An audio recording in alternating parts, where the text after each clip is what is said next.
ਭਗਤੀ ਦੇ ਨਾਲ ਸਾਂਝੀ ਕਰ ਰਹੇ ਹਾਂ। ਹਰ ਪੌੜੀ ਦੇ ਅੰਦਰ ਗੁਰਦੇਵ ਪਾਤਸ਼ਾਹ ਨੇ ਸਾਨੂੰ ਐਸਾ ਮਾਰਗਦਰਸ਼ਨ ਕੀਤਾ ਹੈ ਸਾਡਾ ਕਿ ਜੇ ਅਸੀਂ ਹਰ ਪੌੜੀ ਨੂੰ ਬੜੇ ਪਿਆਰ ਦੇ ਨਾਲ ਪੜ੍ਹੀਏ, ਧਰਮੇ ਦੇ ਨਾਲ ਵਿਚਾਰੀਏ ਔਰ ਉਸ ਮੁਤਾਬਕ ਆਪਣਾ ਜੀਵਨ ਬਣਾ ਲਈਏ ਤਾਂ ਅਸੀਂ ਸਚਿਆਰ ਹੋ ਸਕਦੇ ਹਾਂ। ਦੁਨੀਆ ਦਾ ਹਰ ਮਨੁੱਖ ਸਚਿਆਰ ਹੋ ਸਕਦਾ ਹੈ। ਹਿੰਦੂ, ਮੁਸਲਮਾਨ, ਸਿੱਖ, ਈਸਾਈ, ਜੈਨੀ, ਬੋਧੀ, ਪਾਰਸੀ, ਕਾਲੇ, ਗੋਰੇ, ਅਮੀਰ, ਗਰੀਬ, ਪੜ੍ਹੇ, ਅਨਪੜ੍ਹ, ਇਸਤਰੀ, ਪੁਰਸ਼, ਬੱਚੀ, ਬੱਚੇ, ਜਵਾਨ, ਰਾਜਾ, ਪ੍ਰਜਾ, ਕੋਈ ਵੀ, ਹਰ ਇਨਸਾਨ ਸਚਿਆਰ ਹੋ ਸਕਦਾ ਹੈ। ਇਹ ਪੋਸੀਬਿਲਿਟੀ ਹਰ ਇੱਕ ਦੇ ਅੰਦਰ ਮੌਜੂਦ ਹੈ, ਹਰ ਇੱਕ ਦੇ ਅੰਦਰ ਇਹ ਸੰਭਾਵਨਾ ਹੈ। ਤਾਂ ਆਓ ਅਸੀਂ ਚੌਥੀ ਪੌੜੀ ਦੀ ਵਿਚਾਰ ਸਾਂਝੀ ਕਰਨ ਦਾ ਯਤਨ ਕਰੀਏ। ਗੁਰਦੇਵ ਪਹਿਲਾ ਬਚਨ ਕਰਦੇ ਹਨ, ਸਾਚਾ ਸਾਹਿਬ ਸਾਚ ਨਾਏ ਭਾਖਿਆ ਭਾਉ ਅਪਾਰ। ਸਾਹਿਬ ਦਾ ਮਤਲਬ ਮਾਲਕ, ਸਾਚਾ ਸਾਹਿਬ, ਇੱਥੇ ਵਿਸਰਾਮ ਲਗਾਣਾ ਹੈ। ਸਾਚ ਨਾਏ, ਇੱਥੇ ਅਰਧ ਵਿਸਰਾਮ ਆਏਗਾ। ਭਾਖਿਆ ਭਾਉ ਅਪਾਰ, ਨਾਏ ਦਾ ਮਤਲਬ ਹੈ ਨਿਆਂ, ਕਾਨੂੰਨ, ਨਿਆਂ। ਭਾਖਿਆ ਦਾ ਮਤਲਬ ਭਾਸ਼ਾ, ਬੋਲੀ। ਭਾਉ ਦਾ ਮਤਲਬ ਪ੍ਰੇਮ। ਅਪਾਰ ਦਾ ਮਤਲਬ ਪਾਰ ਤੋਂ ਰਹਿਤ। ਤਾਂ ਸਾਰੀ ਪੰਕਤੀ ਦਾ ਅਰਥ ਇਹ ਹੋਏਗਾ, ਸਾਚਾ ਸਾਹਿਬ ਕਿ ਇਹ ਮਾਲਕ ਤੂੰ ਸੱਚਾ ਹੈ ਔਰ ਸਾਰੀ ਕਾਇਨਾਤ ਦਾ ਮਾਲਕ। ਸਾਚ ਨਾਏ, ਤੇਰਾ ਨਿਆਂ, ਤੇਰਾ ਕਾਨੂੰਨ ਬਿਲਕੁਲ ਸੱਚ ਹੈ, ਉਹਦੇ ਅੰਦਰ ਕੋਈ ਉਕਾਈ ਨਹੀਂ ਹੈ। ਭਾਖਿਆ ਭਾਉ ਅਪਾਰ, ਹੇ ਅਪਾਰ ਪ੍ਰਭੂ, ਤੇਰੀ ਜੋ ਭਾਸ਼ਾ ਹੈ ਉਹ ਪ੍ਰੇਮ ਹੈ, ਤੇਰੀ ਬੋਲੀ ਪ੍ਰੇਮ ਹੈ। ਹੁਣ ਅਸੀਂ ਇਹਦੇ ਵਿੱਚ 3-4 ਚੀਜ਼ਾਂ ਸਮਝਣੀਆਂ ਨੇ। ਪਹਿਲੀ ਗੱਲ, ਸਾਹਿਬ ਸੱਚਾ ਹੈ, ਯਾਨੀ ਸਦਾ ਸਥਿਰ ਰਹਿਣ ਵਾਲਾ ਹੈ, ਹਰ ਵਕਤ ਹਰ ਥਾਂ ਤੇ ਮੌਜੂਦ ਹੈ ਔਰ ਉਹ ਸਾਹਿਬ ਹੈ। ਤਾਂ ਇਹਦਾ ਮਤਲਬ ਸਾਹਿਬ ਇੱਕੋ ਹੀ ਹੈ ਸਾਰਿਆਂ ਦਾ। ਸਾਹਿਬ ਮੇਰਾ ਏਕੋ ਹੈ, ਏਕੋ ਹੈ ਭਾਈ, ਏਕੋ ਹੈ। ਇਹ ਗੱਲ ਨੋਟ ਕਰ ਲੈਣਾ, ਉਹ ਇੱਕ ਹੈ, ਸਾਰਿਆਂ ਦਾ ਮਾਲਕ, ਤੇ ਸਾਰੀ ਕਾਇਨਾਤ ਉਹਦੀ ਮਲਕੀਅਤ ਹੈ। ਅਸੀਂ ਸਾਰੇ ਹੀ ਉਹਦੀ ਮਲਕੀਅਤ ਹਾਂ। ਜਦੋਂ ਸਾਹਿਬ ਇੱਕ ਹੈ ਤਾਂ ਫਿਰ ਸਾਡੇ ਵੱਖਰੇ ਵੱਖਰੇ ਮਾਲਕ ਨਹੀਂ ਹੋ ਸਕਦੇ। ਵੱਖਰੇ ਵੱਖਰੇ ਮਾਲਕ ਜਿਨ੍ਹਾਂ ਨੇ ਬਣਾ ਲਏ ਨੇ, ਉਹ ਸੱਚੇ ਸਾਹਿਬ ਨੂੰ ਪਾ ਨਹੀਂ ਸਕਣਗੇ, ਸਮਝ ਨਹੀਂ ਸਕਣਗੇ, ਉਹਦੇ ਵਿੱਚ ਮਿਲ ਨਹੀਂ ਸਕਣਗੇ, ਜਿਨ੍ਹਾਂ ਦੇ ਸਾਹਿਬ, ਜਿਨ੍ਹਾਂ ਦੇ ਮਾਲਕ ਹੀ ਵੱਖਰੇ ਵੱਖਰੇ ਨੇ। ਕਿਸੇ ਨੇ ਕਿਸੇ ਪੀਰ ਨੂੰ ਮਾਲਕ ਬਣਾ ਲਿਆ, ਕਿਸੇ ਨੇ ਕਬਰ ਨੂੰ, ਕਿਸੇ ਨੇ ਦੇਵੀ ਨੂੰ, ਕਿਸੇ ਨੇ ਦੇਵਤੇ ਨੂੰ, ਕਿਸੇ ਨੇ ਬਾਬੇ ਨੂੰ, ਕਿਸੇ ਨੇ ਜੋਤਸ਼ੀ ਨੂੰ, ਅਲੱਗ-ਅਲੱਗ ਮਾਲਕ ਬਣਾ ਲਏ। ਤਾਂ ਉਹ ਇੱਕ ਦੇ ਨਾਲ ਕਿਵੇਂ ਜੁੜਨਗੇ? ਇੱਕ ਦੇ ਨਾਲ ਕਿਵੇਂ ਜੁੜਨਗੇ?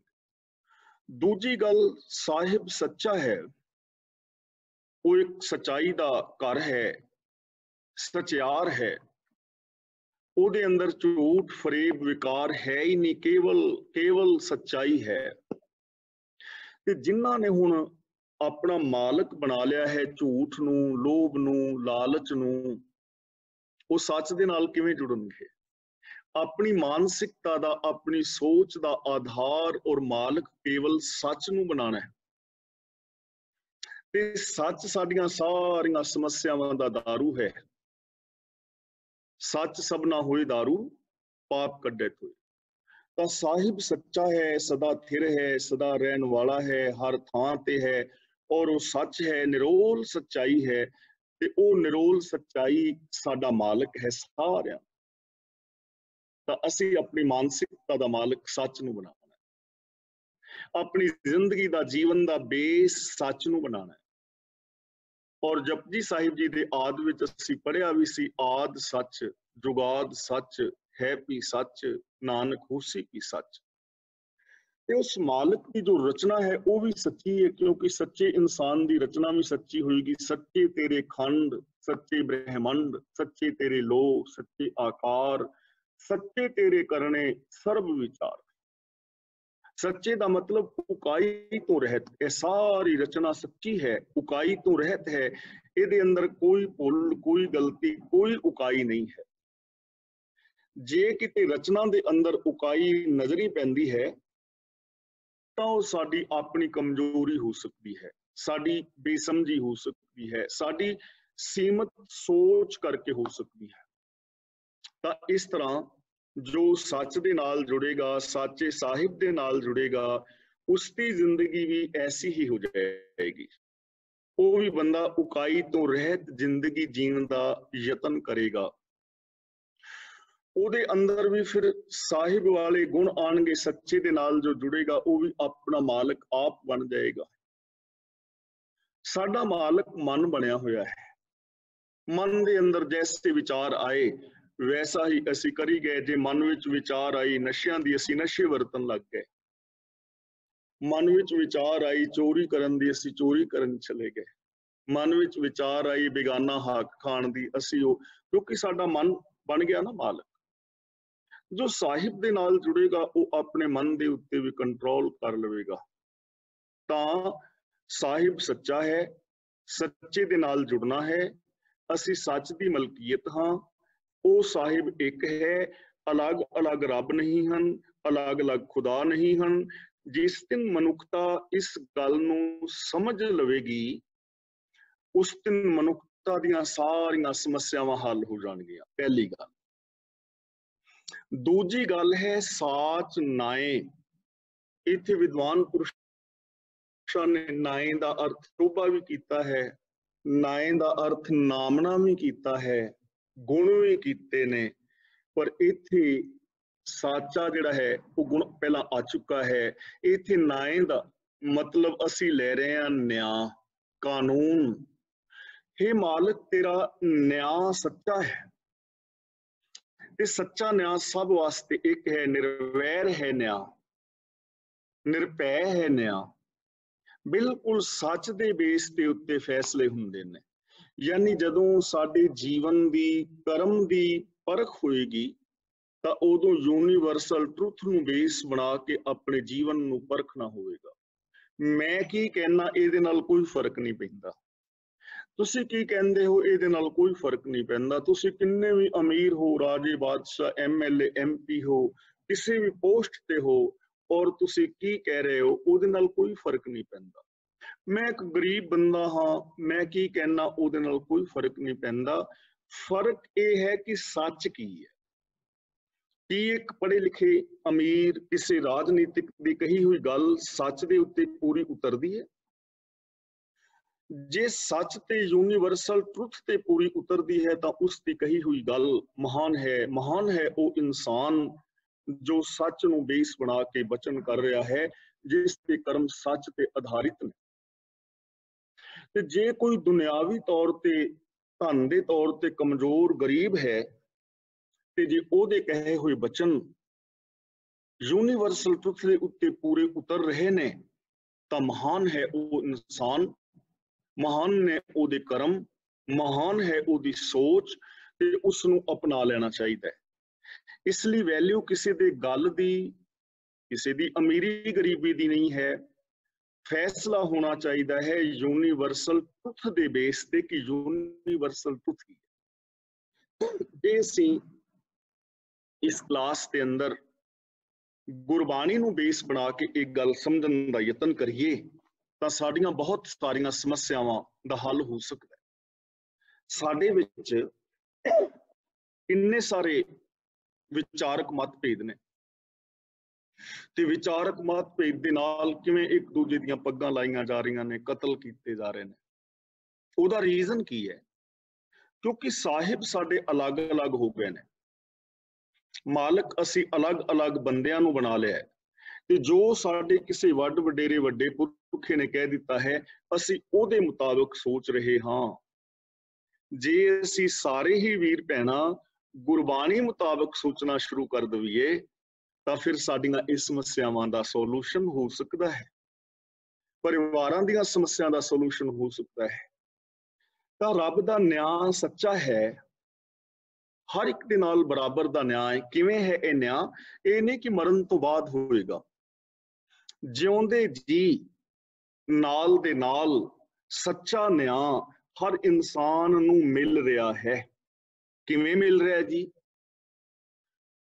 ਤੁਹਾਡੇ ਅੰਦਰ ਇਸ ਵਕਤ ਦਇਆ ਭਾਵ ਹੈ, ਪਿਆਰ ਮੁਹੱਬਤ, ਤਾਂ ਤੁਹਾਨੂੰ ਕੁਦਰਤ ਦੇ ਜੋ ਵਜਵੇਂ ਨਿਯਮ ਨੇ ਉਹਨਾਂ ਰਾਹੀਂ ਨਾਲ ਦੇ ਨਾਲ ਨਿਆਂ ਮਿਲ ਰਿਹਾ ਹੈ ਕਿ ਤੁਹਾਡੇ ਹਿਰਦੇ ਵਿੱਚ ਖੇੜਾ ਹੈ, ਤੁਹਾਡੇ ਹਿਰਦੇ ਵਿੱਚ ਪ੍ਰਸੰਨਤਾ ਹੈ, ਤੁਹਾਨੂੰ ਇਸ ਦੁਨੀਆ ਤੋਂ ਮਾਣ ਆਦਰ ਸਤਿਕਾਰ ਮਿਲਦਾ ਹੈ। ਤਾਂ ਮਿਲ ਗਿਆ ਨਾ ਨਿਆਂ, ਸੱਚਾ ਨਿਆਂ ਹੈ। ਜੇ ਤੁਸੀਂ ਕਿਸੇ ਨਾਲ ਈਰਖਾ ਕਰ ਰਹੇ ਹੋ, ਤੁਹਾਡਾ ਅੰਦਰੇ ਅੰਦਰ ਈਰਖਾ ਦੇ ਨਾਲ ਤੁਸੀਂ ਸੜ ਰਹੇ ਹੋ, ਤਾਂ ਰੱਬ ਦੇ ਸੱਚੇ ਨਿਆਂ ਨੇ ਨਾਲ ਦੇ ਨਾਲ ਤੁਹਾਨੂੰ ਨਿਆਂ ਦੇ ਦਿੱਤਾ ਕਿ ਹੁਣ ਤੁਸੀਂ ਸੜ ਰਹੇ ਹੋ, ਕਿਉਂਕਿ ਕਰਮ ਈਰਖਾ ਵਾਲਾ ਨਾ, ਸੋਚ ਈਰਖਾ ਵਾਲੀ। ਪੂਰੀ ਦੁਨੀਆ ਦੇ ਅੰਦਰ ਸੱਚ ਦੇ ਬੇਸ ਦੇ ਉੱਤੇ ਫੈਸਲੇ ਨੇ। ਜੇ ਤੁਸੀਂ ਕਣਕ ਬੀਜੀ ਹੈ ਨਾ ਧਰਤੀ ਵਿੱਚ, ਚਾਹੇ ਅਮੀਰ ਬੀਜੇ ਜਾਂ ਗਰੀਬ ਬੀਜੇ, ਕਣਕ ਹੀ ਉੱਗੇਗੀ। ਇਹ ਨਹੀਂ ਕਿ ਅਮੀਰ ਆਦਮੀ ਪੈਲੀ ਦੇ ਅੰਦਰ ਕਣਕ ਬੀਜੇ ਤੇ ਉਹਦੇ ਖੇਤਾਂ ਦੇ ਅੰਦਰ ਬਦਾਮ ਉਗਾਉਣ, ਤੇ ਗਰੀਬ ਬੰਦਾ ਕਣਕ ਬੀਜੇ ਤੇ ਉਹਦੇ ਖੇਤਾਂ ਵਿੱਚ ਬਾਥੂ ਉਗਾਵੇ। ਐਸਾ ਨਹੀਂ ਹੁੰਦਾ, ਬਰਾਬਰ ਨਿਆਂ ਮਿਲਣਾ। ਜੇ ਕੋਈ ਅਮੀਰ ਆਦਮੀ ਝੂਠ ਬੋਲੇ ਤੇ ਉਹਨੂੰ ਝੂਠ ਤੋਂ ਸੁੱਖ ਮਿਲੇ, ਤੇ ਜੇ ਗਰੀਬ ਬੰਦਾ ਝੂਠ ਬੋਲੇ ਉਹਨੂੰ ਦੁੱਖ ਮਿਲੇ, ਐਸਾ ਨਹੀਂ ਹੋਏਗਾ, ਦੋਵਾਂ ਨੂੰ ਬਰਾਬਰ ਨਿਆਂ ਮਿਲੇਗਾ। ਇਹ ਗੱਲ ਸਮਝ ਆ ਗਈ ਨਾ ਸਾਡੇ? ਐਸੇ ਦੁਨੀਆ ਵਿੱਚ ਨਾਲ ਦੇ ਨਾਲ ਨਿਆਂ ਮਿਲ ਰਿਹਾ। ਹੁਣ ਇਥੋਂ ਸਾਡੇ ਵਾਸਤੇ ਹੋਰ ਕੀ ਸ਼ੈ, ਸਾਡੀ ਜ਼ਿੰਦਗੀ ਵਾਸਤੇ ਕੀ ਮਿਲੇਗਾ, ਜੀਵਨ ਵਾਸਤੇ? ਉਹਦਾ ਨਿਆਂ ਸੱਚਾ ਹੈ ਨਾ, ਤਾਂ ਅਸੀਂ ਵੀ ਸੱਚਾ ਨਿਆਂ ਕਰਨਾ ਹੈ ਇੱਕ ਦੂਜੇ ਦੇ ਨਾਲ। ਇੱਕ ਦੂਜੇ ਦੇ ਨਾਲ ਈਰਖਾ ਨਾ ਕਰੋ, ਪਾਰਟੀਬਾਜ਼ੀ ਕਰਕੇ, ਆਪਣੇ ਪਰਾਏ ਕਰਕੇ ਕਿਸੇ ਦੂਜੇ ਨੂੰ ਸਾਥ ਨਾ ਦਿਓ, ਸੱਚ ਦਾ ਸਾਥ ਦਿਓ। ਪਰਿਵਾਰ ਦੇ ਅੰਦਰ ਬੇਟੀ ਹੈ, ਨੂੰਹ ਹੈ, ਪੁੱਤਰ ਹੈ, ਜਵਾਈ ਹੈ, ਮਾਂ ਹੈ, ਪਿਓ ਹੈ, ਜੇ ਕਿਤੇ ਕੋਈ ਪ੍ਰੋਬਲਮ ਹੈ ਤਾਂ ਯੂਨੀਵਰਸਲ ਟਰੁੱਥ ਦੇ ਉੱਤੇ ਪਰਖੋ ਉਹਨੂੰ, ਉਹਦੇ ਬੇਸ ਦੇ ਉੱਤੇ ਆਪਣਾ ਫੈਸਲਾ ਲਓ। ਇਹ ਦੁਨੀਆ ਹੈ। ਜਿਵੇਂ ਕੱਲ ਭੈਣ ਕੁਲਦੀਪ ਕੌਰ ਜੀ ਇੱਕ ਸਵਾਲ ਕੀਤਾ ਸੀ, ਤਾਂ ਉੱਥੇ ਇਹੀ ਪ੍ਰੋਬਲਮ ਹੈ, ਕਿਉਂਕਿ ਯੂਨੀਵਰਸਲ ਟਰੁੱਥ ਨੂੰ ਬੇਸ ਬਣਾ ਕੇ ਫੈਸਲਾ ਨਹੀਂ ਕੀਤਾ ਜਾ ਰਿਹਾ। ਇਸ ਲਈ ਕਿਸੇ ਕੌਮ ਦੇ ਨਾਲ ਵਿਤਕਰਾ ਹੋ ਜਾਂਦਾ ਹੈ। ਪੂਰੀ ਦੁਨੀਆ ਅੰਦਰ ਕਈ ਵਾਰ ਘੱਟ ਗਿਣਤੀਆਂ ਦੇ ਨਾਲ ਅਨਿਆਂ ਹੋ ਜਾਂਦਾ ਹੈ, ਗਰੀਬਾਂ ਦੇ ਨਾਲ ਅਨਿਆਂ ਹੋ ਜਾਂਦਾ ਹੈ। ਕਿਸੇ ਦੇ ਕੋਲ ਜ਼ਿਆਦਾ ਪੈਸਾ ਹੈ, ਉਹ ਪੈਸਾ ਦੇ ਕੇ ਨਿਆਂ ਆਪਣੇ ਹੱਕ ਵਿੱਚ ਕਰਾ ਲੈਂਦਾ ਹੈ। ਵੋਟਾਂ ਦੇ ਨਾਲ ਝੂਠ ਨੂੰ ਜਿਤਾ ਦਿੱਤਾ ਜਾਂਦਾ ਹੈ। ਤਾਂ ਇਹ ਪ੍ਰੋਬਲਮ ਇਸ ਕਰਕੇ ਆ ਰਹੀ ਹੈ। ਤਾਂ ਸਾਚ ਨਾਏ ਤੋਂ ਸਾਨੂੰ ਇਹ ਸੋਚ ਮਿਲ ਰਹੀ ਹੈ ਕਿ ਅਸੀਂ ਵੀ ਪੂਰੀ ਦੁਨੀਆ ਦੇ ਅੰਦਰ ਕਾਨੂੰਨ ਯੂਨੀਵਰਸਲ ਨੂੰ ਬਣਾ ਕੇ ਬਣਾਣੇ ਨੇ ਔਰ ਹਰ ਇੱਕ ਦੇ ਨਾਲ ਨਿਆਂ ਕਰਨਾ ਹੈ। ਫਿਰ ਇਸ ਦੁਨੀਆ ਦੇ ਅੰਦਰੋਂ ਕਰਪਸ਼ਨ, ਵਿਭਚਾਰ ਆਦਿ ਖਤਮ ਹੋ ਸਕਦਾ ਹੈ ਜਦੋਂ ਹਰ ਇਨਸਾਨ ਨੂੰ ਸੱਚਾ ਨਿਆਂ ਮਿਲੇਗਾ। ਪਰਿਵਾਰਾਂ ਵਿੱਚ ਸੱਚਾ ਨਿਆਂ ਕਰੋ। ਮੈਂ ਪਿੱਛੇ ਤੁਹਾਨੂੰ ਇੱਕ ਗੱਲ ਸੁਣਾਈ ਸੀ ਨਾ ਕਿ ਕਿਸੇ ਦੇ ਬੱਚਿਆਂ ਦਾ ਵਿਆਹ ਹੋਇਆ ਤਾਂ ਉਹਨਾਂ ਪੁੱਛਿਆ ਵੀ ਮਾਤਾ ਕਿਵੇਂ ਦੀ ਆਈ ਨੂੰ, ਨਾਲੇ ਜਵਾਈ ਭਾਈ ਵਧਾਈ ਹੋਏ ਵਿਆਹ ਦੀ। ਕਹਿਣ ਲੱਗੀ ਤੁਹਾਨੂੰ ਵਧਾਈਆਂ। ਕਿਵੇਂ ਦੇ ਨੇ ਨੂੰ ਪੁੱਤਰ? ਕਹਿਣ ਲੱਗੀ ਜਵਾਈ ਤੇ ਸਾਡਾ ਰੱਬ ਦਾ ਰੂਪ, ਬੜਾ ਚੰਗਾ ਜਵਾਈ ਮਿਲਿਆ। ਵਾਹਿਗੁਰੂ ਸਾਰਿਆਂ ਨੂੰ ਐਸੇ ਬੱਚੇ ਦਵੇ, ਇਹੋ ਜਿਹੇ ਪੁੱਤਰ ਸਾਰਿਆਂ ਨੂੰ ਦਵੇ। ਸਾਰਾ ਟੱਬਰ ਸਾਡੀ ਧੀ ਦੇ ਅੱਗੇ ਪਿੱਛੇ ਲਗਾ ਫਿਰਦਾ। ਸਾਡਾ ਜਵਾਈ ਸਵੇਰੇ ਸਾਡੀ ਬੇਟੀ ਨੂੰ ਬੈੱਡ ਟੀ ਬਣਾ ਕੇ ਆਪ ਦਿੰਦਾ, ਆਪ ਵੀ ਨਹਾ ਹੁੰਦਾ ਤੇ ਨਾਲ ਗੀਜ਼ਰ ਦਾ ਸਵਿਚ ਔਨ ਕਰ ਹੁੰਦਾ, ਕੱਪੜੇ ਉਹਦੇ ਟੰਗ ਆਉਂਦਾ। ਹਫ਼ਤੇ ਦੇ ਵਿੱਚ ਘੱਟ ਤੋਂ ਘੱਟ 2-3 ਵਾਰੀ ਬਾਹਰ ਕਿਸੇ ਚੰਗੇ ਰੈਸਟੋਰੈਂਟ ਤੇ ਖਾਣਾ ਖਵਾਉਂਦਾ ਹੈ, ਸ਼ਾਪਿੰਗ ਕਰਾਉਂਦਾ ਹੈ, ਬਾਹਰ ਕਮਾਉਣ ਜਾਂਦਾ ਹੈ, ਅੱਗੇ ਪਿੱਛੇ ਤੁਰਿਆ ਫਿਰਦਾ। ਬੜਾ ਚੰਗਾ ਜਵਾਈ ਮਿਲਿਆ। ਤੇ ਬੇਬੇ ਨੂੰ ਕਹਿਣ ਲੱਗੀ ਨੂੰ ਤੇ ਬੜੀ ਕਲੈਣੀ ਆਈ ਹੈ, ਜਿੱਦਣ ਦੀ ਆਈ ਹੈ ਮੁੰਡੇ ਨੂੰ ਮਗਰ ਲਾਈ ਫਿਰਦੀ ਹੈ, ਕਦੇ ਕਿਸੇ ਹੋਟਲ ਤੇ ਰੋਟੀ ਖਾਣ ਤੇ ਕਦੇ ਸ਼ਾਪਿੰਗ ਕਰਨ। ਤੇ ਇਹੋ ਜਿਹੀ ਨਕੰਮੀ ਹੈ, ਕਈ ਵਾਰੀ ਆਪਣੇ ਘਰ ਵਾਲੇ ਨੂੰ ਕਹਿ ਦਿੰਦੀ ਆ ਮੈਨੂੰ ਚਾਹ ਫੜਾਇਆ ਸੀ। ਬੇਨਿਆਈ ਹੋ ਗਈ ਨਾ। ਜਵਾਈ ਉਹ ਕੰਮ ਕਰੇ ਤੇ ਉਹ ਦੇਵਤਾ, ਤੇ ਜੇ ਨੂੰਹ ਦਾ ਕੋਈ ਹੈਲਪ ਕਰ ਦੇਵੇ ਤੇ ਉਹ ਕਲੈਣੀ। ਇਹ ਸੱਚਾ ਨਿਆਂ ਨਹੀਂ ਹੈ ਨਾ। ਤਾਂ ਨਿਆਂ ਜਿਹੜਾ ਪੂਰੀ ਦੁਨੀਆ ਦੇ ਅੰਦਰ ਸੱਚਾ ਹੋਣਾ ਚਾਹੀਦਾ, ਤਾਂ ਜੀਵਨ ਦੇ ਅੰਦਰ ਸਚਿਆਰ ਹੋਵਾਂਗੇ। ਅਗਲਾ ਬਚਨ ਹੈ ਭਾਖਿਆ ਭਾਉ ਅਪਾਰ। ਹੁਣ ਜਿਹਦਾ ਨਿਆਂ ਸੱਚਾ ਹੈ, ਜਿਹੜਾ ਆਪ ਸੱਚਾ ਹੈ, ਧਿਆਨ ਦਿਓ, ਉਹਦੇ ਨਾਲ ਤੁਸੀਂ ਮਿਲਣਾ ਚਾਹੁੰਦੇ ਹੋ ਤਾਂ ਕਿ ਝੂਠਾ ਬੰਦਾ ਉਹਦੇ ਨਾਲ ਮਿਲ ਸਕਦਾ ਹੈ? ਬੇਨਿਆਈ ਕਰਨ ਵਾਲਾ ਬੰਦਾ ਉਹਦੇ ਨਾਲ ਮਿਲ ਸਕਦਾ ਹੈ ਕਿ ਐਸੇ ਰੱਬ ਦੀ ਕਿਰਪਾ ਕੋਈ ਬੇਨਿਆਈ ਕਰਨ ਵਾਲਾ ਜਿਹੜਾ ਬੇਨਿਆਈ ਕਰੇ, ਮੇਰ ਤੀਰ ਦੇ ਵਿਤਕਰੇ ਕਰੇ, ਸੱਚੇ ਫੈਸਲੇ ਨਾ ਕਰੇ, ਕਿ ਉਹ ਰੱਬ ਦੀ ਕਿਰਪਾ ਦਾ ਪਾਤਰ ਬਣ ਸਕਦਾ ਹੈ? ਕਿਉਂ ਜੀ, ਸਿਰ ਹਿਲਾ ਕੇ ਦੱਸੋ ਹਾਂ ਜਾਂ ਨਾ। ਨਹੀਂ ਨਾ। ਠੀਕ ਹੈ, ਅਗਲੀ ਗੱਲ ਹੈ ਭਾਖਿਆ ਭਾਉ ਅਪਾਰ। ਭਾਖਿਆ ਦਾ ਮਤਲਬ ਬੋਲੀ, ਭਾਵ ਦਾ ਮਤਲਬ ਪ੍ਰੇਮ, ਅਪਾਰ ਦਾ ਮਤਲਬ ਪਾਰ ਤੋਂ ਰਹਿਤ। ਉਹ ਰੱਬ ਪਾਰ ਤੋਂ ਰਹਿਤ ਹੈ, ਉਹਦਾ ਕੋਈ ਅੰਤ ਨਹੀਂ, ਨਾ ਗੁਣਾਂ ਦਾ, ਨਾ ਦਾਤਾਂ ਦਾ, ਨਾ ਸੰਸਾਰ ਦਾ, ਨਾ ਸ਼ਕਤੀ ਦਾ, ਕਿਸੇ ਵੀ ਚੀਜ਼ ਦਾ ਅੰਤ ਨਹੀਂ। ਤੇ ਉਹਦੀ ਬੋਲੀ ਹੈ ਪ੍ਰੇਮ। ਹੁਣ ਜਿਹਦੇ ਨਾਲ ਤੁਹਾਡਾ ਪਿਆਰ ਹੋਵੇ, ਜਿਹਦੇ ਨਾਲ ਤੁਸੀਂ ਮਿਲਣਾ ਚਾਹੋ, ਸੰਬੰਧ ਬਣਾਉਣਾ ਚਾਹੋ, ਗੱਲਬਾਤ ਕਰਨਾ ਚਾਹੋ, ਤਾਂ ਉਹਦੀ ਬੋਲੀ ਤੇ ਤੁਹਾਨੂੰ ਆਉਣੀ ਚਾਹੀਦੀ ਹੈ ਨਾ। ਦੇਖੋ, ਅਸੀਂ ਇੱਕ ਆਮ ਗੱਲ ਕਹਿੰਦੇ ਆ ਜਦੋਂ ਅਸੀਂ ਇਕੱਠੇ ਹੁੰਦੇ ਆ ਕਿ ਸਾਡੇ ਨੌਜਵਾਨ ਬੱਚੇ ਗੁਰਦੁਆਰਾ ਸਾਹਿਬ ਕਿਉਂ ਨਹੀਂ ਆ ਰਹੇ। ਕਈ ਸਾਰੇ ਕਾਰਨ ਨੇ, ਲੇਕਿਨ ਮੇਨ ਕਾਰਨ ਉਹਦਾ ਲੈਂਗੁਏਜ ਪ੍ਰੋਬਲਮ ਨਹੀਂ ਹੈ, ਬੋਲੀ। ਹੁਣ ਜਿਹੜੇ ਇੱਥੋਂ ਦੇ ਬੱਚੇ ਨੇ ਉਹਨਾਂ ਨੂੰ ਮੇਰੀ ਬੋਲੀ ਸਮਝ ਨਹੀਂ ਆਉਂਦੀ ਪੰਜਾਬੀ, ਜਿਹੜੇ ਮੈਂ ਲੈਂਗੁਏਜ ਬੋਲ ਰਿਹਾ ਉਹਨਾਂ ਨੂੰ ਸਮਝ ਨਹੀਂ ਆਉਂਦੀ, ਤੇ ਉਹਨਾਂ ਦੀ ਬੋਲੀ ਮੈਨੂੰ ਸਮਝ ਨਹੀਂ ਆਉਂਦੀ। ਮੈਨੂੰ ਅੰਗਰੇਜ਼ੀ ਨਹੀਂ ਆਉਂਦੀ, ਉਹਨਾਂ ਨੂੰ ਪੰਜਾਬੀ ਨਹੀਂ ਆਉਂਦੀ। ਲੈਂਗੁਏਜ ਪ੍ਰੋਬਲਮ ਹੋ ਗਈ ਨਾ। ਜੇ ਮੈਂ ਉਹਨਾਂ ਬੱਚਿਆਂ ਤੋਂ ਕੁਝ ਸਵਾਲ ਪੁੱਛਣਾ ਚਾਹਾਂ ਤਾਂ ਉਹ ਮੈਨੂੰ ਉੱਤਰ ਨਹੀਂ ਦੇ ਪਾਣਗੇ, ਕਿਉਂਕਿ ਮੇਰੀ ਉਹ ਬੋਲੀ ਨਹੀਂ ਸਮਝਦੇ। ਤੇ ਜੇ ਉਹ ਮੈਨੂੰ ਉੱਤਰ ਦੇਣ ਵੀ ਤਾਂ ਮੈਂ ਉਹਨਾਂ ਦੀ ਬੋਲੀ ਨਹੀਂ ਸਮਝਦਾ, ਮੈਂ ਕੋਈ ਹੈਲਪ ਲੈ ਨਹੀਂ ਪਾਵਾਂਗਾ। ਉਹਨਾਂ ਬੱਚਿਆਂ ਨੂੰ ਮੈਂ ਕੁਝ ਸਮਝਾਉਣਾ ਚਾਹਾਂ ਤਾਂ ਸਮਝਾ ਨਹੀਂ ਪਾਵਾਂਗਾ, ਕਿਉਂਕਿ ਉਹ ਮੇਰੀ ਬੋਲੀ ਨਹੀਂ ਸਮਝਦੇ। ਉਹਨਾਂ ਦਾ ਸਵਾਲ ਮੈਂ ਨਹੀਂ ਸਮਝਦਾ, ਮੈਨੂੰ ਬੋਲੀ ਨਹੀਂ ਨਾ ਆਉਂਦੀ। ਹੁਣ ਰੱਬ ਦੇ ਨਾਲ ਜੇ ਤਾਲਮੇਲ ਬਿਠਾਉਣਾ ਚਾਹੁੰਦੇ ਹੋ ਤਾਂ ਉਹਦੀ ਬੋਲੀ ਤਾਂ ਤੁਹਾਨੂੰ ਆਉਣੀ ਚਾਹੀਦੀ ਹੈ ਨਾ। ਜਾਂ ਤੇ ਰੱਬ ਨੂੰ ਆਪਣੀ ਬੋਲੀ ਸਿਖਾਓ ਜਾਂ ਰੱਬ ਦੀ ਬੋਲੀ ਸਿੱਖੋ।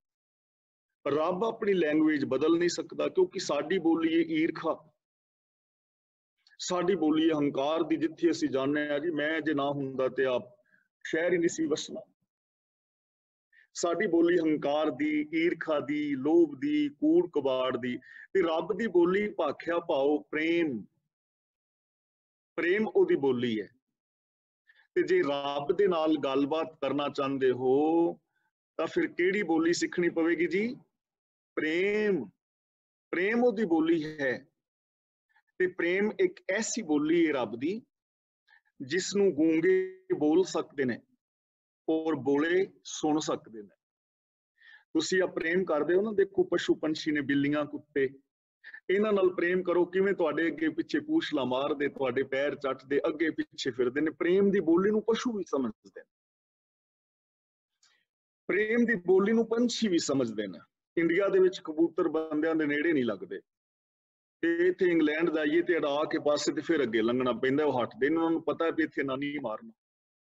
ਯਾਨੀ ਪ੍ਰੇਮ ਦੀ ਬੋਲੀ ਨੂੰ ਪੰਛੀ ਵੀ ਸਮਝ ਰਹੇ ਨੇ, ਪ੍ਰੇਮ ਦੀ ਬੋਲੀ ਨੂੰ ਪਸ਼ੂ ਵੀ ਸਮਝ ਰਹੇ ਨੇ, ਪ੍ਰੇਮ ਦੀ ਬੋਲੀ ਨੂੰ ਸ਼ੇਰ, ਚੀਤੇ, ਬਘਿਆੜ ਵੀ ਸਮਝ ਰਹੇ ਨੇ, ਪ੍ਰੇਮ ਦੀ ਬੋਲੀ ਨੂੰ ਗੂੰਗੇ ਵੀ ਸਮਝਦੇ ਨੇ, ਪ੍ਰੇਮ ਦੀ ਬੋਲੀ ਨੂੰ ਬੋਲੇ ਵੀ ਸੁਣ ਲੈਂਦੇ ਨੇ।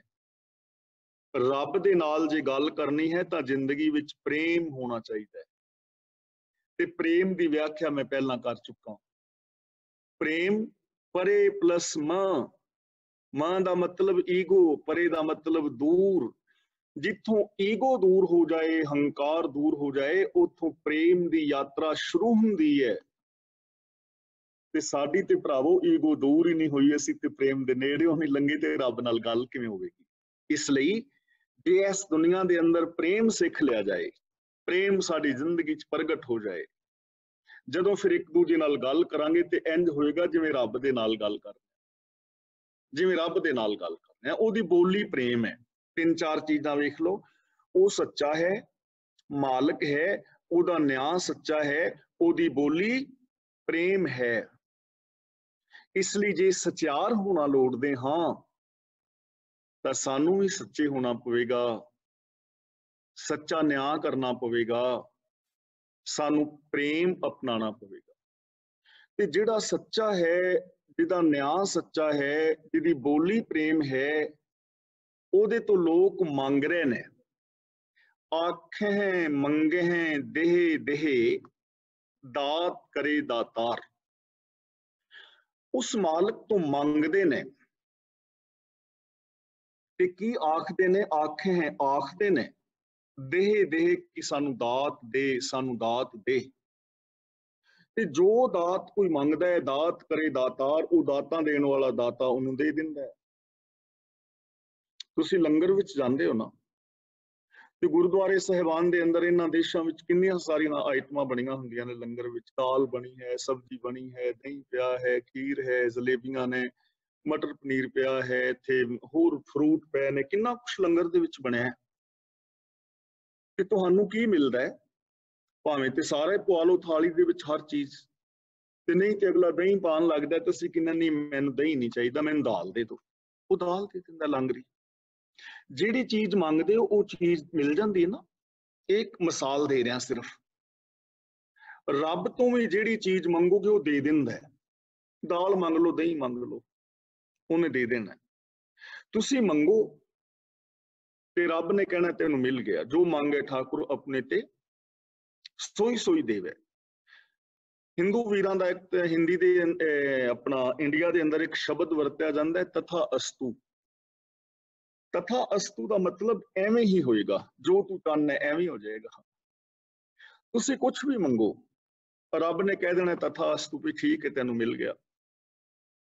ਔਰ ਸਾਨੂੰ ਵਾਸਤਵ ਵਿੱਚ ਹਕੀਕਤ ਹੈ ਉਹ ਕੁਝ ਮਿਲ ਰਿਹਾ ਹੈ ਜੋ ਅਸੀਂ ਮੰਗ ਰਹੇ ਹਾਂ। ਹੁਣ ਦੇਖੋ ਅਸੀਂ ਮੰਗ ਕੀ ਰਹੇ ਹਾਂ? ਹਰ ਵਕਤ ਜੋ ਮੰਗ ਰਹੇ ਹਾਂ, ਮੰਗਿਆ ਜਾਂਦਾ ਹੈ ਮਨ ਕਰਕੇ, ਸਿਰਫ ਬਾਹਰੀ ਲਫ਼ਜ਼ਾਂ ਕਰਕੇ ਨਹੀਂ, ਮਨ ਕਰਕੇ। ਅਸੀਂ ਮੰਗਦੇ ਹਾਂ, ਹਾਏ ਮੈਂ ਤੇ ਥੱਕਿਆ ਹੋਇਆ ਹਾਂ, ਰੱਬ ਕਹਿ ਦਿੰਦਾ ਤਥਾਸਤੂ, ਥੱਕ ਜਾ, ਤੇ ਅਸੀਂ ਮੰਜੇ ਤੇ ਲੇਟ ਜਾਂਦੇ ਹਾਂ। ਤੇ ਜੇ ਓਵਰ ਟਾਈਮ ਮਿਲੇ 4 ਘੰਟੇ, ਤੇ ਅਸੀਂ ਕਹਿੰਦੇ ਹਾਂ ਵੀ ਠੀਕ ਮੈਂ 4 ਘੰਟੇ ਓਵਰ ਟਾਈਮ ਲਾ ਲਾਂਗਾ, ਮੇਰੇ ਵਿੱਚ ਤਾਕਤ ਹੈ। ਰੱਬ ਕਹਿੰਦਾ ਤਥਾਸਤੂ, ਲਾ ਲੈ, ਅਸੀਂ ਲਗਾ ਲੈਂਦੇ। ਸਾਡਾ ਜੀ ਕਰਦਾ ਹੈ ਝੂਠ ਬੋਲਣ ਤੇ, ਰੱਬ ਕਹਿੰਦਾ ਤਥਾਸਤੂ, ਬੋਲੀ ਜਾ। ਸਾਡਾ ਜੀ ਕਰਦਾ ਸੱਚ ਬੋਲਣ ਤੇ, ਅਸੀਂ ਸੱਚ ਬੋਲਦੇ ਹਾਂ। ਅਸੀਂ ਨੈਗੇਟਿਵ ਸੋਚਦੇ ਹਾਂ ਕਿ ਮੈਂ ਕੁਝ ਵੀ ਨਹੀਂ, ਮੈਨੂੰ ਲੋਕ ਚੰਗਾ ਨਹੀਂ ਸਮਝਦੇ। ਰੱਬ ਕਹਿੰਦਾ ਤਥਾਸਤੂ, ਫਿਰ ਸਾਨੂੰ ਲੋਕ ਚੰਗਾ ਨਹੀਂ ਸਮਝਦੇ ਕਿਉਂਕਿ ਅਸੀਂ ਮੰਗੇ ਹੀ ਇਹ। ਅਸੀਂ ਕਦੇ ਇਹ ਤੇ ਕਿਹਾ ਹੀ ਨਹੀਂ ਕਿ ਅੱਜ ਸਵੇਰੇ ਉੱਠ ਕੇ ਮੈਂ ਕਿਸੇ ਡਿੱਗੇ ਹੋਏ ਨੂੰ ਉਠਾਵਾਂਗਾ, ਕਿਸੇ ਜ਼ਖਮੀ ਦੇ ਜ਼ਖਮ ਤੇ ਮਰਹਮ ਲਗਾਵਾਂਗਾ, ਅੱਜ ਮੈਂ ਕਿਸੇ ਰੋਂਦੇ ਹੋਏ ਨੂੰ ਚੁੱਪ ਕਰਾਵਾਂਗਾ, ਕਿਸੇ ਡਿਪਰੈਸ਼ਨ ਵਾਲੇ ਬੰਦੇ ਨੂੰ ਮੈਂ ਆਪਣਾ ਪੋਜ਼ਿਟਿਵ ਥਿੰਕਿੰਗ ਦਿਆਂਗਾ, ਸਕਾਰਾਤਮਕ ਸੋਚ ਦਿਆਂਗਾ। ਅੱਜ ਮੈਂ ਕਿਸੇ ਬਜ਼ੁਰਗ ਨੂੰ ਬਾਂਹ ਫੜ ਕੇ ਸੜਕ ਤੋਂ ਪਾਰ ਕਰਾਵਾਂਗਾ। ਅੱਜ ਐਤਵਾਰ ਹੈ, ਅੱਜ ਮੈਂ ਲਿਫਾਫਾ ਲੈ ਕੇ ਸੜਕਾਂ ਦੇ ਉੱਤੇ ਫਿਰ ਕੇ ਤੇ ਸੜਕਾਂ ਤੇ ਜੋ ਗੰਦਗੀ ਪਈ ਹੋਈ ਹੈ ਉਹਨੂੰ ਮੈਂ ਚੁਗਾਂਗਾ। ਪਰ ਐਸਾ ਤੇ ਅਸੀਂ ਕਦੇ ਕਿਹਾ ਹੀ ਨਹੀਂ, ਇਹ ਤੇ ਅਸੀਂ ਕਦੇ ਮੰਗਿਆ ਹੀ ਨਹੀਂ।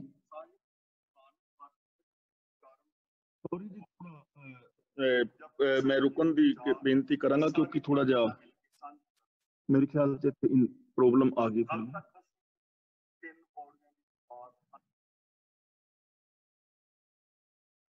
ਫੇਸਬੁੱਕ ਤੇ ਕੋਈ ਪ੍ਰੋਬਲਮ ਆ ਰਹੀ ਸੀ, 1 ਮਿੰਟ ਸੌਰੀ। ਤਾਂ ਅਸੀਂ ਇਹ ਤੇ ਮੰਗੇ ਹੀ ਨਹੀਂ। ਜੇ ਇਹ ਮੰਗਦੇ, ਰੱਬ ਨੇ ਕਹਿਣਾ ਸੀ ਤਥਾ ਅਸਤੂ। ਸਾਡੇ ਸਵੇਰ ਤੋਂ ਲੈ ਕੇ ਸ਼ਾਮ ਤੱਕ 24 ਘੰਟਿਆਂ ਦੇ ਅੰਦਰ 60,000 ਵਿਚਾਰ ਆਉਂਦੇ ਨੇ ਮਨ ਵਿੱਚ, ਤੇ ਸਾਰੇ ਨੈਗੇਟਿਵ।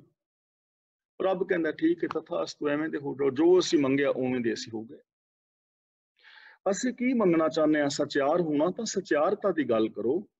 ਜੇ ਅਸੀਂ ਖੁਸ਼ ਹੋਣਾ ਚਾਹੁੰਦੇ ਹਾਂ ਤਾਂ ਮੈਂ ਬੇਨਤੀ ਕੀਤੀ ਸੀ ਆਪਣੇ ਵਾਸਤੇ ਐਸੀ ਵਰਡਿੰਗ ਬੋਲੋ ਕਿ ਰੱਬ ਨੇ ਮੈਨੂੰ ਖੁਸ਼ੀਆਂ ਭਰੀ ਜ਼ਿੰਦਗੀ ਦਿੱਤੀ ਹੈ, ਮੇਰੇ ਚਿਹਰੇ ਤੇ ਨੂਰ, ਮੇਰੀਆਂ ਅੱਖਾਂ ਵਿੱਚ ਚਮਕ, ਮੇਰੇ ਬੁੱਲਾਂ ਤੇ ਮੁਸਕਰਾਹਟ ਹੈ, ਮੇਰਾ ਪਿਆਰ ਭਰਿਆ ਵਤੀਰਾ ਹੈ, ਮੈਨੂੰ ਹਰ ਥਾਂ ਤੋਂ ਆਦਰ ਮਾਣ ਔਰ ਸਤਿਕਾਰ ਮਿਲਦਾ ਹੈ, ਮੈਂ ਸੁਖੀ ਔਰ ਸ਼ਾਂਤ ਹਾਂ, ਮੈਂ ਆਪਣੇ ਆਪ ਤੋਂ, ਆਪਣੇ ਭੈਣਾਂ ਭਰਾਵਾਂ ਤੋਂ, ਰਿਸ਼ਤੇਦਾਰਾਂ ਤੋਂ ਸੰਤੁਸ਼ਟ ਹਾਂ, ਮੈਂ ਖੁਸ਼ ਹਾਂ, ਮੈਂ ਪ੍ਰਸੰਨ ਹਾਂ, ਮੈਂ ਸਾਰੀ ਕਾਇਨਾਤ ਦੇ ਅੰਦਰ ਰੱਬ ਨੂੰ ਵੇਖਦਾ ਹਾਂ, ਮੇਰੇ ਅੰਦਰ ਹਰ ਕੰਮ ਕਰਨ ਦੀ क्षमता ਹੈ, ਮੈਂ ਇਸ ਯੂਨੀਵਰਸ ਦੇ ਅੰਦਰ ਰੱਬ ਦੀ ਸਪੈਸ਼ਲ ਕ੍ਰੀਏਸ਼ਨ ਹਾਂ, ਮੈਂ ਸਵਾਭਿਮਾਨੀ ਹਾਂ, ਮੈਂ ਪਰਉਪਕਾਰ ਦੀ ਭਾਵਨਾ ਦੇ ਨਾਲ ਜੀਣਾ। ਰੱਬ ਕਹੇਗਾ ਤਥਾ ਅਸਤੂ, ਐਵੇਂ ਹੋ ਜਾ। ਤਾਂ ਅਸੀਂ ਮੰਗ ਕੀ ਰਹੇ ਹਾਂ? ਜਾਂ ਤਾਂ ਇਨਫੀਰੀਓਰਿਟੀ ਕੰਪਲੈਕਸ ਸਾਡੇ ਅੰਦਰ ਹੈ, ਹੀਨ ਭਾਵਨਾ, ਨੈਗੇਟਿਵਿਟੀ, ਤੇ ਜਾਂ ਸੁਪਰੀਓਰਿਟੀ ਕੰਪਲੈਕਸ, ਅਸੀਂ ਹੰਕਾਰ ਦੇ ਅੰਦਰ ਫੁੱਲੇ ਫਿਰਦੇ ਹਾਂ। ਰੱਬ ਕਹਿੰਦਾ ਫੁੱਲਿਆ ਫਿਰ। ਤਾਂ ਇਸ ਲਈ ਗੁਰਦੇਵ ਪਾਤਸ਼ਾਹ ਕਹਿੰਦੇ ਨੇ ਆਖੇ ਹੈ ਮੰਗੇ ਹੈ ਦੇਹ ਦੇਹ ਦਾਤ ਕਰੇ ਦਾਤਾਰ, ਹੈ ਮਾਲਕ लोग आखते ने मंगते ने देह देह कह रहे ने और सारिਆਂ ਨੂੰ ਉਹ मालक ਜਿਹੜਾ है दातां दे रहा है, दातां दे रहा है। ਤੇ ਦਾਤਾਂ ਦੇਖੋ, ਇੱਕ ਤਾਂ ਜਿਹੜੀ ਮੈਂ ਆਪ ਦੇ ਨਾਲ ਵਿਚਾਰ ਕੀਤੀ ਹੈ ਇਸ ਢੰਗ ਦੇ ਨਾਲ ਦੇ ਰਿਹਾ ਹੈ, ਤੇ ਦੂਜਾ ਦਾਤਾਂ ਉਹ ਦੇ ਰਿਹਾ ਹੈ ਜਿੰਨੀਆਂ ਅਸੀਂ ਦਾਤਾਂ ਪਹਿਲਾਂ ਕਈ ਵਾਰ ਗਿਣ ਚੁੱਕੇ ਹਾਂ। ਕਿੰਨੀਆਂ ਸਾਰੀਆਂ ਦਾਤਾਂ ਉਹ ਪ੍ਰਭੂ ਪਰਮਾਤਮਾ ਦੇ ਹੀ ਜਾ ਰਿਹਾ ਹੈ, ਦੇ ਹੀ ਜਾ ਰਿਹਾ ਹੈ। ਉਹਦੀਆਂ ਦਾਤਾਂ ਦਾ ਕੋਈ ਵੀ ਅੰਤ ਨਹੀਂ ਹੈ। ਅਨੰਤ ਦਾਤਾਂ ਨੇ ਜੋ ਉਸ ਮਾਲਕ ਦੇ ਹੁਕਮ ਦੇ ਅੰਦਰ ਜਿਹੜੀਆਂ ਨੇ ਚੱਲੀ ਜਾ ਰਹੀਆਂ ਨੇ, ਔਰ ਉਹ ਦਾਤਾਂ ਜਿਹੜੀਆਂ ਨੇ ਅਨੰਤ ਅਨੰਤ ਦਾਤਾਂ ਸਾਨੂੰ ਉਹ ਪ੍ਰਭੂ ਪਰਮਾਤਮਾ ਦੇ ਹੀ ਜਾ ਰਿਹਾ ਹੈ, ਦੇ ਹੀ ਜਾ ਰਿਹਾ ਹੈ। ਉਹਦੇ ਵਿੱਚ ਕੋਈ ਕਦੇ ਵੀ ਟੋਟ ਨਹੀਂ ਆਉਂਦੀ। ਔਰ ਉਸ ਦੀ ਜ਼ਿੰਦਗੀ ਦੇ ਅੰਦਰ, ਸਾਡੀ ਜ਼ਿੰਦਗੀ ਦੇ ਅੰਦਰ ਆਪਣਾ ਅਨੰਤ ਸਾਰੀਆਂ ਦਾਤਾਂ ਸਾਨੂੰ ਮਿਲਦੀਆਂ ਰਹਿੰਦੀਆਂ ਨੇ। ਦਾਤਾਂ ਦਾਤਾਰ ਦੇ ਹੀ ਜਾਂਦਾ ਹੈ, ਔਰ ਅਸੀਂ ਉਸ ਦੀਆਂ ਦਾਤਾਂ ਨੂੰ ਭੋਗਦੇ ਰਹਿੰਦੇ ਹਾਂ, ਉਹਦੀਆਂ ਦਾਤਾਂ ਨੂੰ ਅਸੀਂ ਛਕਦੇ ਰਹਿੰਦੇ ਹਾਂ, ਔਰ ਸਾਡੀ ਜ਼ਿੰਦਗੀ ਇਸੇ ਤਰ੍ਹਾਂ ਚੱਲਦੀ ਰਹਿੰਦੀ ਹੈ। ਉਹ ਅਨੰਤ ਅਨੰਤ ਦਾਤਾਂ ਸਾਨੂੰ ਦੇ ਹੀ ਜਾ ਰਿਹਾ ਹੈ, ਦੇ ਹੀ ਜਾ ਰਿਹਾ ਹੈ। ਅਗਲਾ ਬਚਨ ਕਰਦੇ ਨੇ, ਹੁਣ ਦਾਤਾਂ ਦੇਣ ਵਾਲਾ ਹੈ ਤੇ ਉਸ ਮਾਲਕ ਨੂੰ ਅਸੀਂ ਖੁਸ਼ ਕਿਵੇਂ ਕਰ ਸਕਦੇ ਹਾਂ। ਫੇਰ ਇੱਥੇ ਰੁਕ ਜਾਣਾ ਥੋੜਾ ਜਿਹਾ। ਫੇਰ ਕੇ ਅੱਗੇ ਰੱਖੀ ਹੈ ਜਿਤ ਦਿਸੈ ਦਰਬਾਰ। ਹੁਣ ਅਸੀਂ ਰੱਬ ਦੇ ਅੱਗੇ ਕਿਹੜੀ ਭੇਟਾ ਰੱਖੀ ਹੈ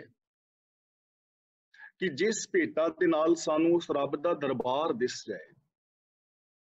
ਅਸੀਂ ਕਹਿੰਦੇ ਹਾਂ ਨਾ, ਰੱਬ ਦਾ ਦਰਬਾਰ ਉੱਤੇ ਹੈ, ਸੱਚਖੰਡ ਵਿੱਚ ਹੈ। ਰੱਬ ਦਾ ਦਰਬਾਰ ਕਿਤੇ ਬਹਿਸ਼ਤ ਵਿੱਚ ਹੈ, ਰੱਬ ਦਾ ਦਰਬਾਰ ਕਿਤੇ ਵੱਖਰਾ ਲੱਗਾ ਹੋਇਆ ਹੈ ਉਤਲੇ ਆਕਾਸ਼ ਮੰਡਲਾਂ ਸਵਰਗਾਂ ਦੇ ਅੰਦਰ। ਫੇਰ ਕੇ ਅੱਗੇ ਰੱਖੀਏ, ਰੱਬ ਦੇ ਅੱਗੇ ਕਿਹੜੀ ਦਾਤ ਰੱਖੀਏ, ਕਿਹੜੀ ਭੇਟਾ ਰੱਖੀਏ ਜਿਹੜੀ ਭੇਟਾ ਦੇ ਨਾਲ ਸਾਨੂੰ ਉਸ ਰੱਬ ਦਾ ਦਰ ਦਿਸ ਜਾਏ। ਹੁਣ ਕੀ ਰੱਖੋਗੇ ਰੱਬ ਦੇ ਅੱਗੇ? ਇਹ ਸਵਾਲ ਵੀ ਹੈ ਔਰ ਇਹ ਸਵਾਲ ਆਪਣਾ ਜਵਾਬ ਵੀ ਆਪ ਹੈ। ਜੇ ਅਸੀਂ ਕਹੀਏ ਕਿ ਮੈਂ ਲੁਧਿਆਣੇ ਨਹੀਂ ਜਾਣਾ ਚਾਹੁੰਦਾ, ਲੇਕਿਨ ਮੇਰਾ ਇਹ ਕੰਮ ਲੁਧਿਆਣੇ ਜਾਣ ਤੋਂ ਬਿਨਾਂ ਹੋਣਾ ਨਹੀਂ, ਤੇ ਫਿਰ ਅਸੀਂ ਕਰੀਏ ਵੀ ਫਿਰ ਕੀ ਕਰੇਗਾ? ਲੁਧਿਆਣੇ ਨਹੀਂ ਜਾਏਗਾ ਤੇ ਫਿਰ ਕੀ ਕਰੇਗਾ? ਯਾਨੀ ਤੈਨੂੰ ਜਾਣਾ ਹੀ ਪੈਣਾ ਹੈ। ਫੇਰ ਕੇ ਅੱਗੇ ਰੱਖੀਏ, ਫਿਰ ਉਹਦੇ ਅੱਗੇ ਕੀ ਰੱਖੋਗੇ ਜਿਹਦੇ ਨਾਲ ਉਹਦਾ ਦਰਬਾਰ ਦਿਸ ਜਾਏ? ਕਿਹੜੀ ਭੇਟਾ ਦਿਓਗੇ? ਰੱਬ ਨੂੰ ਇਹ ਕਹੋਗੇ ਕਿ ਰੱਬਾ ਮੈਂ ਤੈਨੂੰ 2, 4, 5 ਕੁਇੰਟਲ ਸੋਨਾ ਦੇ ਦਿਆਂਗਾ ਤੇ ਮੈਨੂੰ ਤੇਰਾ ਦਰਬਾਰ ਵਿਖਾ ਦੇ। ਤੇ ਉਹ ਕਹਿੰਦਾ ਸੋਨਾ ਤੇ ਪੈਦਾ ਉਹਨੇ ਕੀਤਾ ਹੈ। ਜੇ ਤੁਸੀਂ ਕਿਸੇ ਨੂੰ, ਕਿਸੇ ਭਿਖਾਰੀ ਨੂੰ ਰੁਪਈਆ ਦਿਓ 100 ਤੇ ਉਹ ਵਿੱਚੋਂ ਤੁਹਾਨੂੰ ਰੁਪਈਆ ਦਵੇ ਤੇ ਕਵੇ ਆ ਲੈ ਮੇਰੇ ਵੱਲੋਂ ਭੇਟਾ, ਮੈਂ ਤੈਨੂੰ ਭੀਖ ਦੇਣਾ। ਭਿਖਾਰੀ ਨੂੰ 100 ਰੁਪਈਆ ਤੁਸੀਂ ਦਿਓ ਤੇ ਉਹ ਅੱਗੋਂ ਤੁਹਾਨੂੰ ਆਵਾਜ਼ ਮਾਰੇ ਵੀ 1 ਮਿੰਟ ਸਰਦਾਰ ਜੀ, ਆ ਰੁਪਈਆ ਇੱਕ ਭੀਖ ਮੇਰੇ ਤੋਂ ਵੀ ਲੈ ਜਾਓ ਤੁਸੀਂ, ਤੇ ਕੀ ਸਮਝੋਗੇ ਫਿਰ? ਭਲਿਆ ਪੁਰਸ਼ਾ, ਮੈਂ ਤੈਨੂੰ ਦੇ ਰਿਹਾ ਤੇ ਉਲਟਾ ਮੈਨੂੰ ਹੀ ਭਿਖਾਰੀ ਸਮਝ ਬੈਠਾ। ਕਿੰਨੀ ਕੁ ਉਹਦੀ ਇੱਜ਼ਤ ਤੁਹਾਡੇ ਮਨ ਵਿੱਚ ਹੋਏਗੀ, ਕਿੰਨਾ ਕੁ ਸਿਆਣਾ ਉਸ ਬੰਦੇ ਨੂੰ ਸਮਝੋਗੇ।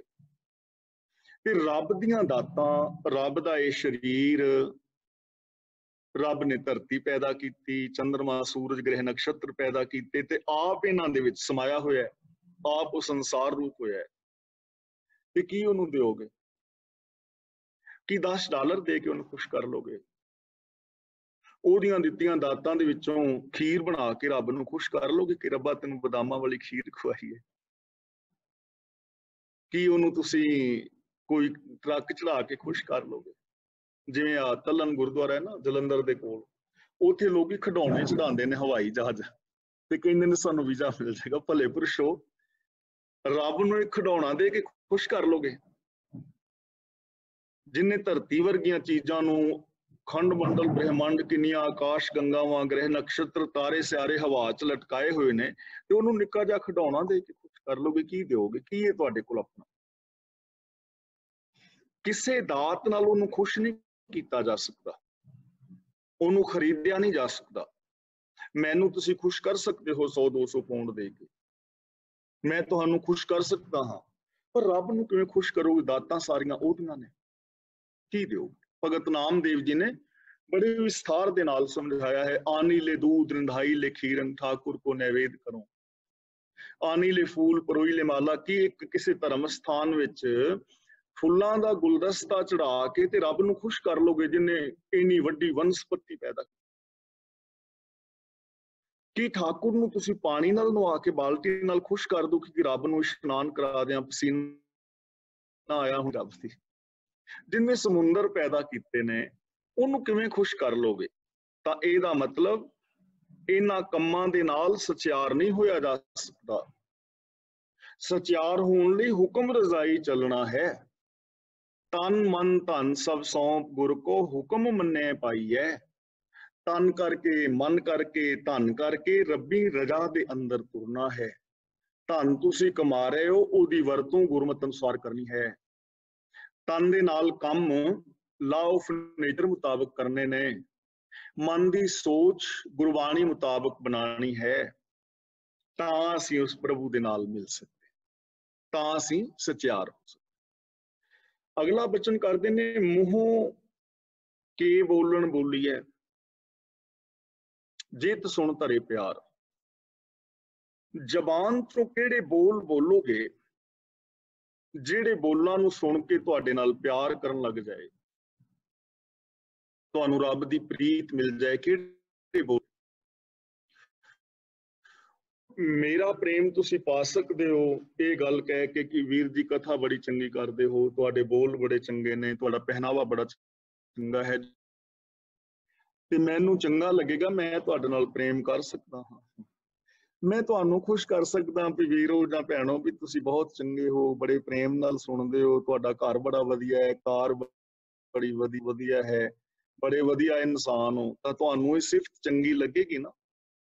ਤੇ ਤੁਸੀਂ ਘੜੀ ਭਾਓਗੇ ਵੀ ਵੀਰ ਜੀ ਬਹਿ ਜਾਓ, ਚਾਹ ਦਾ ਕੱਪ ਹੋਰ ਪੀ ਲਓ, ਯਾਨੀ ਥੋੜੀ ਸਿਫਤ ਹੋਰ ਕਰ ਦਿਓ। ਤੁਸੀਂ ਬਲੈਕਮੇਲ ਹੋ ਸਕਦੇ ਹੋ, ਮੈਂ ਬਲੈਕਮੇਲ ਹੋ ਸਕਦਾ ਹਾਂ। ਇੱਕ ਦੂਜੇ ਨੂੰ ਅਸੀਂ ਗੱਲਾਂ ਦੇ ਨਾਲ ਰਿਝਾ ਸਕਦੇ ਹਾਂ, ਵੱਡਾ ਛੋਟਾ ਕਹਿ ਸਕਦੇ ਹਾਂ, ਪਰ ਰੱਬ ਨੂੰ ਕੱਲੇ ਬੋਲਾਂ ਨਾਲ ਰਿਝਾਇਆ ਜਾ ਸਕਦਾ। ਗੁਰੂ ਜੀ ਦਾ ਪਾਵਨ ਬਚਨ ਹੈ, ਜੇ ਸਭ ਮਿਲ ਕੇ ਆਖਣ ਪਾਹੇ, ਵੱਡਾ ਨਾ ਹੋਵੇ ਘਾਟ ਨਾ ਜਾਏ। ਜੇ ਸਾਰੇ ਮਿਲ ਕੇ ਉਹਨੂੰ ਵੱਡਾ ਵੱਡਾ ਕਹਿਣ ਲੱਗ ਜਾਣ, ਵੱਡਾ ਕਹਿਣ ਲੱਗ ਜਾਣ, ਤਾਂ ਸਾਡੇ ਕਹਿਣ ਦੇ ਨਾਲ ਉਹਨੇ ਵੱਡਾ ਨਹੀਂ ਹੋਣਾ। ਤੇ ਜੇ ਕੋਈ ਵੀ ਨਾ ਕਵੇ, ਜੇ ਉਹਨੂੰ ਕੋਈ ਵੱਡਾ ਨਾ ਕਵੇ ਤਾਂ ਉਹ ਘਟ ਨਹੀਂ ਚੱਲਿਆ। ਗੁਰੂ ਜੀ ਕਹਿੰਦੇ ਨੇ, ਭਗਤ ਹੀਣ ਨਾਨਕ ਜੇ ਹੋਏਗਾ ਤਾਂ ਖਸਮੈ ਨਾਉ ਨਾ ਜਾਈ। ਗੁਰੂ ਜੀ ਕਹਿੰਦੇ ਨੇ, ਹੇ ਪ੍ਰਭੂ, ਜੇ ਮੈਂ ਤੇਰੀ ਸਿਫਤ ਸਲਾਹ ਨਾ ਵੀ ਕਰਾਂਗਾ ਤਾਂ ਤੇਰਾ ਨਾਮ ਖਤਮ ਨਹੀਂ ਹੋ ਚੱਲਿਆ। ਰੱਬ ਸਾਡੇ ਬੋਲਾਂ ਤੇ ਆਧਾਰਿਤ ਨਹੀਂ ਹੈ, ਸਾਡੇ ਬੋਲ ਉਹਦੇ ਤੇ ਆਧਾਰਿਤ ਹੋਣੇ ਚਾਹੀਦੇ ਨੇ। ਪਰ ਇੱਥੇ ਇੱਕ ਸਵਾਲ ਪੈਦਾ ਹੋਏਗਾ ਕਿ ਜੇ ਸਾਡੇ ਕਹਿਣ ਨਾਲ ਰੱਬ ਨੇ ਵੱਡੇ ਨਹੀਂ ਹੋਣਾ, ਸਾਡੇ ਕਹਿਣ ਨਾਲ ਉਹਨੇ ਘਟ ਨਹੀਂ ਜਾਣਾ, ਤਾਂ ਫਿਰ ਅਸੀਂ ਕਿਉਂ ਇੰਨਾ ਪ੍ਰਚਾਰ ਕਰ ਰਹੇ ਹਾਂ ਕਿ ਰੱਬ ਦੀ ਸਿਫਤ ਕਰੋ, ਰੱਬ ਦੇ ਗੁਣ ਗਾਓ? ਫਿਰ ਅਸੀਂ ਗੁਣ ਕਿਉਂ ਗਾਣੇ ਨੇ? ਸਾਡਾ ਸਵਾਲ ਹੋਏਗਾ, ਕਿਉਂ ਗਾਣੇ ਨੇ? ਰੱਬ ਦੇ ਨਾਲ ਕਿਉਂ ਜੁੜਨਾ? ਤਾਂ ਇਹਦੀ ਨਿੱਕੀ ਜਿਹੀ ਮਿਸਾਲ ਹੈ। ਘਰ ਦੇ ਅੰਦਰ ਕੋਈ ਕਿੱਕਰ ਆ ਤੇ ਤੁਸੀਂ ਆਪਣੇ ਘਰ ਦੇ ਪਿਛਵਾੜੇ ਜਾਂ ਆਂਗਣ ਦੇ ਵਿੱਚ ਕੱਦੂ ਦੀ ਵੱਲ ਲਾਈ ਹੈ। ਹੁਣ ਕਿੱਕਰ ਦਾ ਰੁੱਖ ਉੱਚਾ ਹੈ, ਮਜ਼ਬੂਤ ਹੈ, ਕਿੱਕਰ ਦੇ ਰੁੱਖ ਨੂੰ ਵੱਲ ਦੇ ਨਾਲ ਕੋਈ ਲੈਣਾ ਦੇਣਾ ਨਹੀਂ। ਵੱਲ ਕਿੱਕਰ ਦੀ ਕੱਦੂ ਦਾ ਮੁਕਾਬਲਾ ਨਹੀਂ ਕੱਦੂ ਦੀ ਵੱਲ ਕਿੱਕਰ ਦਾ ਮੁਕਾਬਲਾ ਨਹੀਂ ਕਰ ਸਕਦੀ। ਕੱਦੂ ਦੀ ਵੱਲ ਕਿੱਕਰ ਦੇ ਨਾਲ ਜੁੜੇ ਜਾਂ ਨਾ ਜੁੜੇ, ਉਹਨੂੰ ਕੋਈ ਫਰਕ ਨਹੀਂ ਪੈਣਾ ਕਿੱਕਰ ਨੂੰ। ਪਰ ਜੇ ਵੱਲ ਨੂੰ ਕਿੱਕਰ ਦੇ ਨਾਲ ਜੋੜ ਦਈਏ ਨਾ, ਤੇ ਉਹ ਕਿੱਕਰ ਦੇ ਚਫੇਰੇ ਵਲੇਂਗਣੇ ਮਾਰਦੀ ਮਾਰਦੀ ਆਪ ਉੱਚੀ ਹੋ ਜਾਏਗੀ, ਉਹ ਆਪ ਉੱਚੀ ਹੋ ਜਾਏਗੀ। ਰੱਬ ਦੇ ਨਾਲ ਨਾ ਵੀ ਜੁੜੋਗੇ, ਰੱਬ ਨੂੰ ਕੋਈ ਫਰਕ ਨਹੀਂ ਪੈਣਾ। ਪਰ ਜੇ ਰੱਬ ਦੇ ਨਾਲ ਜੁੜ ਜਾਓਗੇ ਤੇ ਰੱਬ ਦੇ ਨਾਲ ਜੁੜਨ ਵਾਲਾ ਬੰਦਾ ਆਪ ਉੱਚਾ ਔਰ ਮਹਾਨ ਹੋ ਜਾਏਗਾ, ਆਪ ਰੱਬ ਹੋ ਜਾਏਗਾ। ਇਸ ਕਰਕੇ ਅਸੀਂ ਰੱਬ ਦੇ ਗੁਣ ਗਾਣੇ। बंदा सत्यार हो जाएगा, रब वर्गा हो जाएगा, महान हो जाएगा, ਉਹਦੇ कष्ट के अंदर इंसानियत पैदा हो जाएगी। ਤਾਂ ਗੁਰਦੇਵ ਪਾਤਸ਼ਾਹ ਜੀ ਅਗਲਾ ਬਚਨ ਕਰਦੇ ਨੇ ਅੰਮ੍ਰਿਤ ਵੇਲਾ। ਇੱਥੇ ਥੋੜਾ ਜਿਹਾ ਰੁਕ ਜਾਣਾ ਹੈ,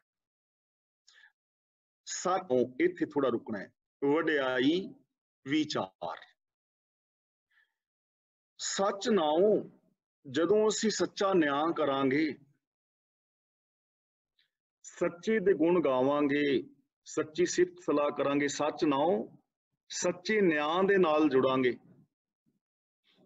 ਵਡਿਆਈਆਂ ਦੀ ਵਿਚਾਰ, ਸਾਡੇ ਵਿਚਾਰ ਮੰਡਲ ਵਿੱਚ ਸਿਫਤਾਂ ਹੋਣਗੀਆਂ, ਪੋਜ਼ਿਟਿਵ ਥਿੰਕਿੰਗ, ਸਕਾਰਾਤਮਕ ਸੋਚ, ਚੜ੍ਹਦੀ ਕਲਾ ਦੇ ਵਿਚਾਰ, ਲੋਕ ਭਲਾਈ ਦੇ ਵਿਚਾਰ, ਸੱਚਾਈ ਦੇ ਵਿਚਾਰ, ਦਇਆ ਦੇ ਵਿਚਾਰ, ਰੱਬੀ ਗੁਣਾਂ ਦੇ ਵਿਚਾਰ, ਰੱਬੀ ਰਜ਼ਾ ਦੇ ਅੰਦਰ ਤੁਰਨ ਵਿਚਾਰ। ਜਦੋਂ ਸੱਚਾ ਨਿਆਂ ਕਰਾਂਗੇ, ਯੂਨੀਵਰਸਲ ਟਰੂਥ ਮੁਤਾਬਕ ਜ਼ਿੰਦਗੀ ਜੀਵਾਂਗੇ, ਜਦੋਂ ਸਾਡੇ ਵਿਚਾਰ ਸਿਫਤ ਸਲਾਹ ਵਾਲੇ ਹੋਣਗੇ, ਤਾਂ ਕੀ ਹੋ ਜਾਏਗਾ? ਅੰਮ੍ਰਿਤ ਵੇਲਾ। ਉਹ ਵੇਲਾ, ਉਹ ਸਮਾਂ ਤੁਹਾਡਾ ਅੰਮ੍ਰਿਤ ਬਣ ਜਾਏਗਾ, ਅੰਮ੍ਰਿਤ ਵੇਲਾ ਬਣ ਜਾਏਗਾ। ਵੇਲਾ ਦਾ ਮਤਲਬ ਸਮਾਂ। ਦੇਖੋ, ਕੋਈ ਸਮਾਂ ਆਪਣੇ ਆਪ ਵਿੱਚ ਚੰਗਾ ਨਹੀਂ, ਸਮਾਂ ਆਪਣੇ ਆਪ ਦੇ ਵਿੱਚ ਮਾੜਾ ਨਹੀਂ। ਇਹ ਵਿਚਾਰ ਅਸੀਂ ਪਿੱਛੇ ਕਰ, ਸਮਾਂ ਆਪਣੇ ਆਪ ਦੇ ਅੰਦਰ ਚੰਗਾ ਔਰ ਮਾੜਾ ਨਹੀਂ ਹੁੰਦਾ, ਉਹਨੂੰ ਸਾਡੇ ਵਿਚਾਰ ਔਰ ਕਰਮ ਬਣਾਉਂਦੇ ਨੇ। ਜਿਵੇਂ ਅਸੀਂ ਇੱਥੇ ਆਨਲਾਈਨ ਕਲਾਸ ਦੇ ਅੰਦਰ ਗੁਰਬਾਣੀ ਦੀ ਵਿਚਾਰ ਕਰ, ਆਪਣੇ ਜੀਵਨ ਨੂੰ ਚੰਗਾ ਬਣਾਉਣ ਬਾਰੇ ਅਸੀਂ ਇੱਕ ਦੂਜੇ ਨਾਲ ਗੱਲਬਾਤ ਕਰ ਰਹੇ ਹਾਂ, ਤਾਂ ਇਹ ਸਮਾਂ ਸਾਡਾ ਚੰਗਾ ਬਣ ਗਿਆ ਹੈ, ਅੰਮ੍ਰਿਤ ਬਣ ਗਿਆ ਹੈ, ਕਿਉਂਕਿ ਸਾਨੂੰ ਅੰਮ੍ਰਿਤਮਈ ਸੋਚ ਮਿਲ ਰਹੀ ਹੈ ਇੱਕ ਦੂਜੇ ਕੋਲੋਂ। ਅਸੀਂ ਆਪਣੀ ਸੋਚ ਨੂੰ ਅੰਮ੍ਰਿਤ ਬਣਾਉਣਾ ਚਾਹੁੰਦੇ ਹਾਂ। ਇਹ ਸਮਾਂ ਕਿੰਨਾ ਸੁਹਾਵਣਾ ਬਣਿਆ ਹੋਇਆ ਹੈ। ਤੇ ਜੇ ਇਸੇ ਸਮੇਂ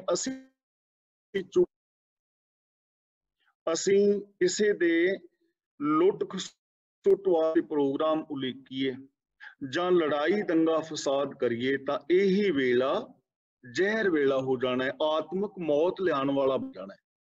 ਹੁਣ ਤੁਸੀਂ ਆਪਣੀ ਜ਼ਿੰਦਗੀ ਦੇ ਟਾਈਮ, ਸਾਰੀ ਜ਼ਿੰਦਗੀ ਨੂੰ ਅੰਮ੍ਰਿਤ ਬਣਾਉਣਾ ਚਾਹੁੰਦੇ ਹੋ ਕਿ ਜ਼ਹਿਰ? ਆਪ ਨੂੰ ਅੰਮ੍ਰਿਤ ਬਣਾਉਣਾ ਚਾਹੁੰਦੇ ਹੋ ਤਾਂ ਅੰਮ੍ਰਿਤ ਬਣਾ ਸਕਦੇ ਹੋ, ਆਪਣੀ ਜ਼ਿੰਦਗੀ ਨੂੰ ਜ਼ਹਿਰ ਬਣਾਉਣਾ ਚਾਹੁੰਦੇ ਹੋ ਜ਼ਹਿਰ ਬਣਾ ਸਕਦੇ ਹੋ। ਤੁਹਾਡੇ ਤੇ ਡਿਪੈਂਡ, ਮੇਰੇ ਤੇ ਡਿਪੈਂਡ। ਤੁਹਾਡਾ ਪਰਿਵਾਰਕ ਜੀਵਨ ਨੇ, ਫੈਮਿਲੀ ਲਾਈਫ, ਇਹਨੂੰ ਤੁਸੀਂ ਸਵਰਗ ਬਣਾਉਣਾ ਚਾਹੁੰਦੇ ਹੋ ਕਿ ਨਰਕ? ਇਹ ਤੁਹਾਡੇ ਤੇ ਡਿਪੈਂਡ ਕਰਦਾ। ਚਾਹੇ ਸਵਰਗ ਬਣਾ ਲਓ, ਚਾਹੇ ਨਰਕ ਬਣਾ ਲਓ।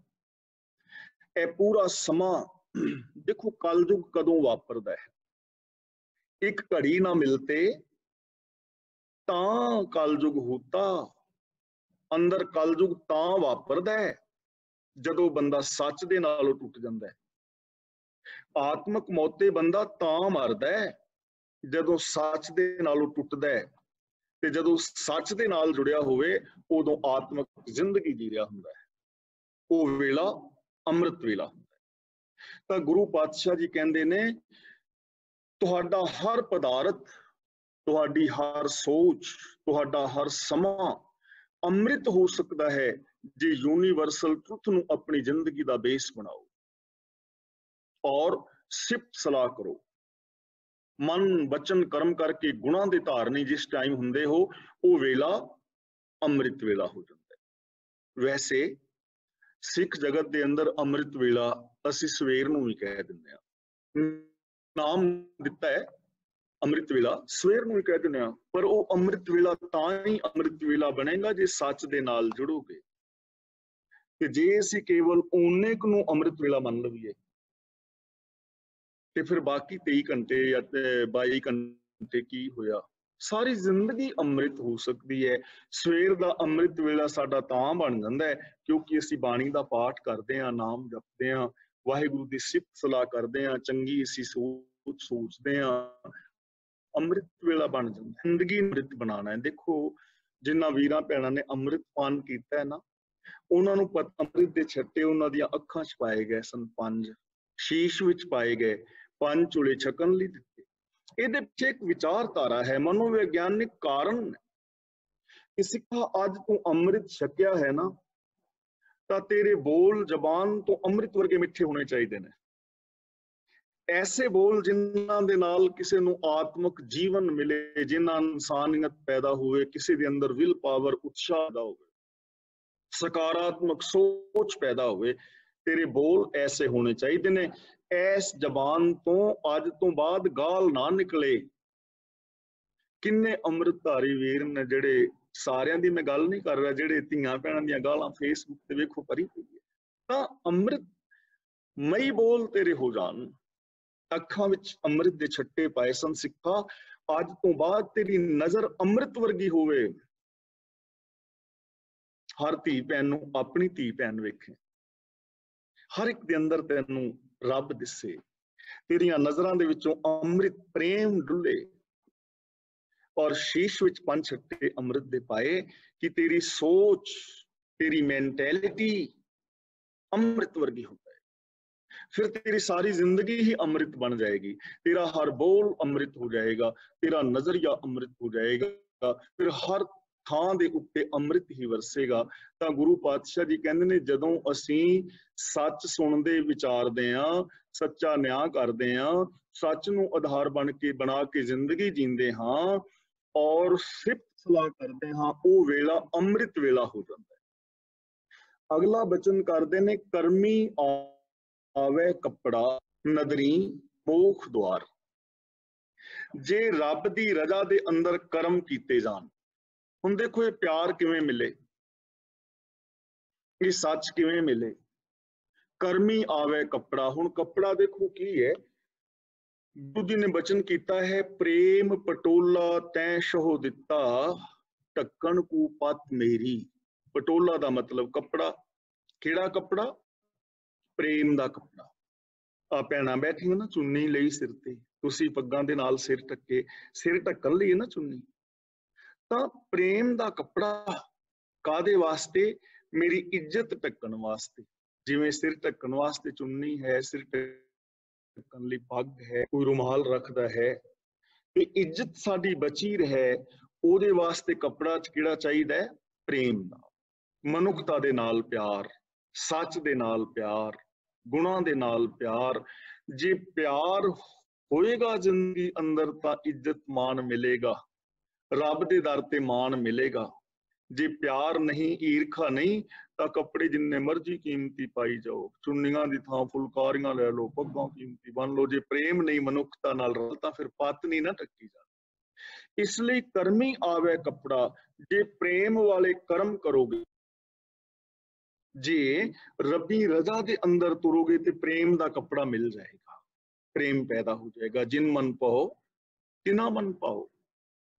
ਕੰਮ ਹੀ ਨੇ ਨਾ ਜਿਨ੍ਹਾਂ ਰਾਹੀਂ ਸਾਡਾ ਪ੍ਰੇਮ ਬਣਦਾ। ਦੇਖੋ ਦੁਨੀਆ ਗੱਲ ਕਰੀਏ, ਜੇ ਮੈਂ ਸਹਿਯੋਗ ਕਰਦਾ, ਤੁਹਾਡੀ ਇੱਜ਼ਤ ਨੂੰ ਆਪਣੀ ਇੱਜ਼ਤ ਸਮਝਦਾ,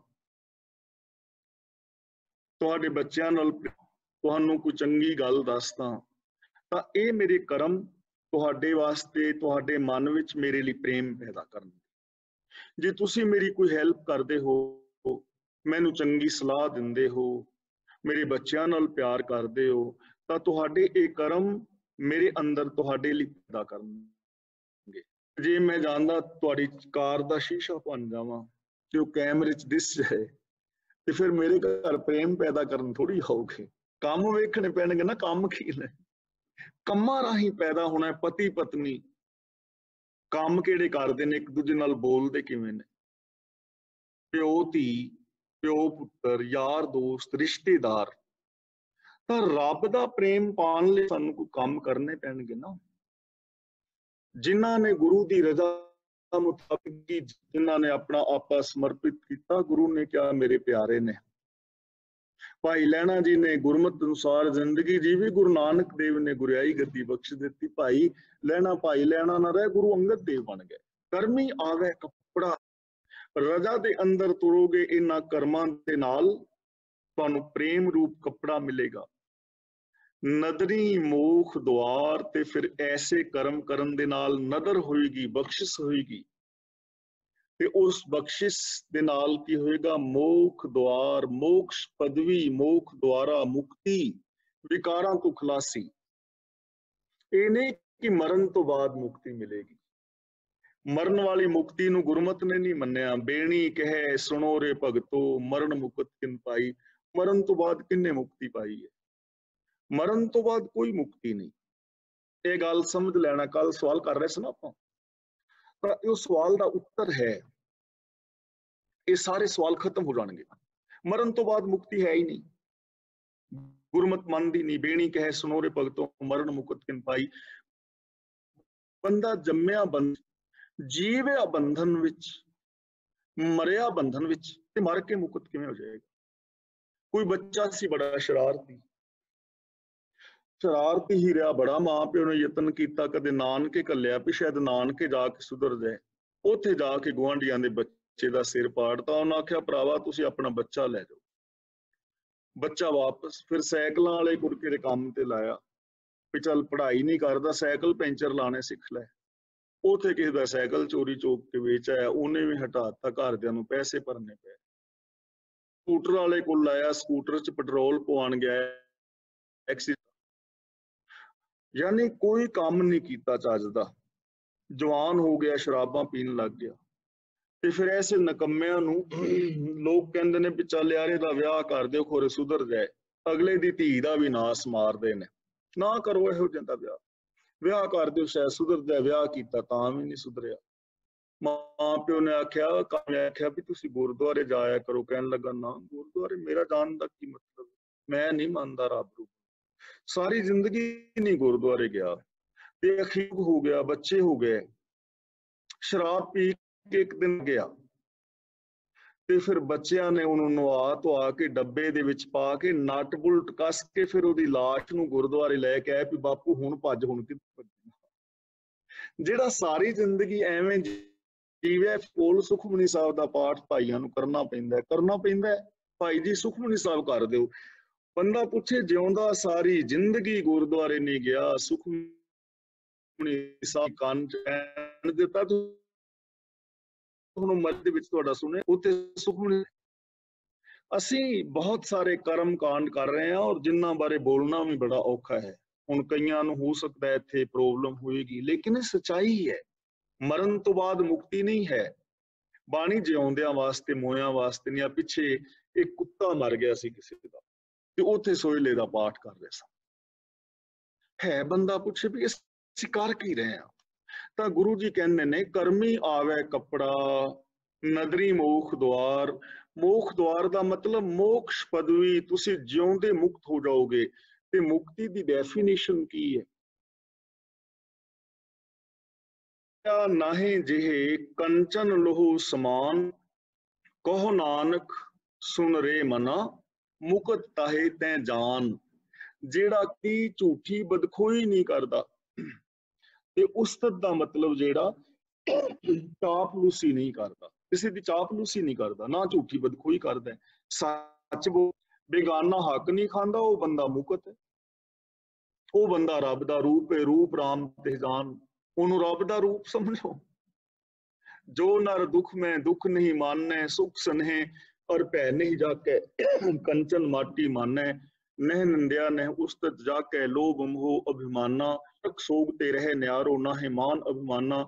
ਆਸਾ ਮਨਸਾ ਸਗਲ ਤਿਆਗੈ, ਜਗ ਤੇ ਰਹਿ ਨਿਰਾਸ਼ਾ, ਕਾਮ ਕ੍ਰੋਧ ਜਿਹ ਪਰਸੈ ਨਾਹਿਨ, ਤਿਹ ਘਟ ਬ੍ਰਹਮ ਨਿਵਾਸਾ। ਗੁਰ ਕਿਰਪਾ ਜਿਹ ਨਰ ਕੋ ਕੀਨੀ, ਤਿਹੀ ਨਾਨਕ ਲੀਨ ਭਇਓ ਗੋਬਿੰਦ ਸਿਉ। ਜਿਉ ਪਾਣੀ ਸੰਗ ਪਾਣੀ, ਜਿਉਂਦਾ ਹੀ ਮੁਕਤ ਹੋ ਜਾਂਦਾ ਹੈ, ਰੱਬ ਦਾ ਰੂਪ ਦਿੰਦਾ, ਸਚਿਆਰ ਹੋ ਜਾਂਦਾ ਹੈ। ਨਦਰੀ ਕਰਮੀ ਆਵੇ ਕੱਪੜਾ, ਨਦਰੀ ਮੋਖ ਦੁਆਰ। ਤੇ ਜਦੋਂ ਇਹ ਸਾਰੇ ਗੁਣ ਆ ਜਾਣ ਨਾ, ਫਿਰ ਕੀ ਹੁੰਦਾ? ਨਾਨਕ ਇੱਥੇ ਰੁਕ ਜਾਣਾ ਹੈ। ਮੈਂ ਜਾਣੀਏ, ਫਿਰ ਇੱਥੇ ਥੋੜਾ ਰੁਕਣਾ ਹੈ। ਸਭ ਆਪੇ ਸਚਿਆਰ। ਹੇ ਭਾਈ, ਐਵੇਂ ਸਮਝ ਆ ਜਾਂਦੀ ਹੈ ਫਿਰ ਕਿ ਸਭ ਥਾਵਾਂ ਤੇ ਰੱਬ ਸਚਿਆਰ ਆਪ ਹੀ ਹੈ, ਆਪ ਸਮਾਇਆ ਹੋਇਆ ਹੈ। ਦੇਖੋ, ਰੱਬ ਨੂੰ ਸਚਿਆਰ ਕਹਿ ਰਹੇ ਨੇ। ਨਾਨਕ ਐਵੇਂ ਜਾਣੀਏ ਸਭ ਆਪੇ ਸਚਿਆਰ, ਕਿ ਜੋ ਸੱਚ ਦਾ ਘਰ ਹੈ ਉਹ ਸਭ ਥਾਵਾਂ ਤੇ ਸਮਾਇਆ ਹੋਇਆ ਹੈ, ਹਰ ਥਾਂ ਤੇ ਉਹੀ ਹੈ, ਉਹਦੇ ਤੋਂ ਬਿਨਾ ਕੋਈ ਹੈ ਹੀ ਨਹੀਂ। ਆ ਸੰਸਾਰ ਉਸੇ ਦਾ ਰੂਪ ਹੈ, ਉਹਦੇ ਤੋਂ ਵੱਖਰਾ ਨਹੀਂ ਹੈ। ਤੁਸੀਂ ਉਸੇ ਦਾ ਰੂਪ ਹੋ। ਮੈਂ ਵੱਖਰਾ ਸਮਝ ਬੈਠਾ ਹਾਂ, ਮੈਂ ਆਪਣੇ ਆਪ ਨੂੰ ਉਹਦੇ ਤੋਂ ਵੱਖਰਾ ਸਮਝ ਬੈਠਾ ਹਾਂ, ਤੁਸੀਂ ਆਪਣੇ ਆਪ ਤੋਂ ਵੱਖਰਾ ਸਮਝ ਬੈਠੇ ਹੋ। ਅਸੀਂ ਵੱਖਰੇ ਕਿਉਂ ਹੋ ਗਏ? ਜਿਵੇਂ ਨਦੀ ਵਿੱਚ ਛਲ ਆਇਆ, ਪਾਣੀ ਨਦੀ ਤੋਂ ਬਾਹਰ ਚਲਾ ਜਾਂਦਾ ਹੈ ਨਾ, ਤੇ ਉਹ ਪਾਣੀ ਰੁਕ ਜਾਂਦਾ ਹੈ, ਛੱਪੜ ਵਿੱਚ ਪੈ ਕੇ ਗੰਦਾ ਹੋ ਜਾਂਦਾ ਹੈ, ਬਿਮਾਰੀਆਂ ਦਾ ਕਾਰਨ ਬਣ ਜਾਂਦਾ। ਅਸੀਂ ਵੀ ਹੰਕਾਰ ਦੀ ਛਲ ਦੇ ਨਾਲ ਰੱਬ ਚੋਂ ਬਾਹਰ ਆ ਗਏ ਹਾਂ, ਵੱਖਰਾ ਸਮਝ। ਅਸੀਂ ਸਾਚ ਨਾਏ ਸੱਚਾ ਨਿਆਂ ਕਰਨਾ ਛੱਡ ਦਿੱਤਾ ਹੈ। ਸਾਡੀ ਬੋਲੀ, ਸਾਡਾ ਜੀਵਨ ਪ੍ਰੇਮ ਵਾਲਾ ਨਹੀਂ ਰਿਹਾ। ਅਸੀਂ ਰੱਬ ਨੂੰ ਭੇਟਾ ਦੇ ਨਾਲ ਖੁਸ਼ ਕਰਨਾ ਚਾਹੁੰਦੇ ਹਾਂ, ਅਸੀਂ ਕੇਵਲ ਗੱਲਾਂ ਬਾਤਾਂ ਦੇ ਨਾਲ ਖੁਸ਼ ਕਰਨਾ ਚਾਹੁੰਦੇ ਹਾਂ। ਅਸੀਂ ਸੱਚੇ ਨਿਆਂ ਨੂੰ ਛੱਡ ਕੇ, ਵਡਿਆਈ ਵਿਚਾਰ ਨੂੰ ਛੱਡ ਕੇ ਆਪਣੇ ਜੀਵਨ ਨੂੰ ਜ਼ਹਿਰ ਵੇਲਾ ਬਣਾ ਲਿਆ। ਅਸੀਂ ਐਸੇ ਕਰਮ ਕਰਨੇ ਛੱਡ ਦਿੱਤੇ ਨੇ ਜਿਨ੍ਹਾਂ ਰਾਹੀਂ ਜ਼ਿੰਦਗੀ ਵਿੱਚ ਪ੍ਰਭੂ ਦਾ ਪ੍ਰੇਮ ਪੈਦਾ ਹੁੰਦਾ ਹੈ। ਪ੍ਰਭੂ ਦੀ ਰਹਿਮਤ ਬਖਸ਼ਿਸ਼ ਦੇ ਪਾਤਰ ਨਹੀਂ ਬਣੇ, ਇਸ ਲਈ ਸਾਨੂੰ ਨਾ ਆਪਣੇ ਵਿੱਚ ਰੱਬ ਦਿਸਦਾ ਹੈ, ਨਾ ਦੂਜੇ ਵਿੱਚ ਰੱਬ ਦਿਸਦਾ ਹੈ, ਨਾ ਸਾਨੂੰ ਇਸ ਦੁਨੀਆ ਵਿੱਚ ਰੱਬ ਦਿਸਦਾ ਹੈ। ਅਸੀਂ ਕਹਿੰਦੇ ਹਾਂ ਸਾਨੂੰ ਰੱਬ ਦਿਸਦਾ ਨਹੀਂ। ਤੇ 35 ਮਹਾਂਪੁਰਖ ਪਾਵਨ ਬਾਣੀ ਦੇ ਅੰਦਰ ਕਹਿ ਰਹੇ ਨੇ ਸਾਨੂੰ ਰੱਬ ਤੋਂ ਬਿਨਾਂ ਹੋਰ ਕੁਝ ਵੀ ਨਹੀਂ ਦਿਸਦਾ, ਰੱਬ ਹੀ ਦਿਸਦਾ। ਜੋ ਦਿਸੈ ਸੋ ਤੇਰਾ ਰੂਪ। ਅਸੀਂ ਕਹਿੰਦੇ ਨਹੀਂ, ਅਸੀਂ ਸਮਾਧੀ ਲਾਣੀ ਹੈ, ਦਸਵਾਰ ਵਿੱਚ ਪ੍ਰਾਣ ਚੜਾ ਕੇ ਤੇ ਦਸਮ ਦੁਆਰ ਨੂੰ ਪਾੜ ਕੇ ਰੱਬ ਨੂੰ ਵਿੱਚੋਂ ਕੱਢਣਾ। ਅਸੀਂ ਇਹ ਕਹਿ ਰਹੇ ਹਾਂ। ਭਗਤ ਕਬੀਰ ਜੀ ਕਹਿੰਦੇ ਨੇ ਖਾਲਕ ਖਲਕ ਖਲਕ ਮੈਂ ਖਾਲਕ ਪੂਰ ਰਹੋ। ਖਲਕਤ ਵਿੱਚ, ਖਲਕਤ ਰੱਬ ਵਿੱਚ ਹੈ, ਇੱਕ ਰੂਪ ਨੇ। ਅਸੀਂ ਕਹਿੰਦੇ ਹਾਂ ਨਾ ਨਾ ਸਾਹਮਣੇ ਖਲਕਤ ਤੇ ਮੇਰਾ ਵੈਰੀ ਹੈ, ਮੇਰੇ ਕੋਲ ਹੋਵੇ ਬੰਬ ਤੇ ਉਡਾ ਦਿਆਂ ਸਾਰਿਆਂ ਨੂੰ। ਰੱਬ ਤੇ ਜੰਗਲ ਵਿੱਚ। ਸਾਨੂੰ ਭਰਮ ਪੈ ਗਿਆ ਨਾ, ਇਸ ਲਈ ਗੁਰੂ ਜੀ ਕਹਿੰਦੇ ਨੇ ਨਾਨਕ ਐਵੇਂ ਜਾਣੀਐ ਸਭ ਆਪੇ ਸਚਿਆਰ। ਇਸ ਤਰੀਕੇ ਦੇ ਨਾਲ ਜਾਣਿਆ ਜਾਂਦਾ ਹੈ ਭਾਈ, ਸਭ ਥਾਵਾਂ ਤੇ ਉਹ ਰੱਬ ਸਚਿਆਰ ਹੈ।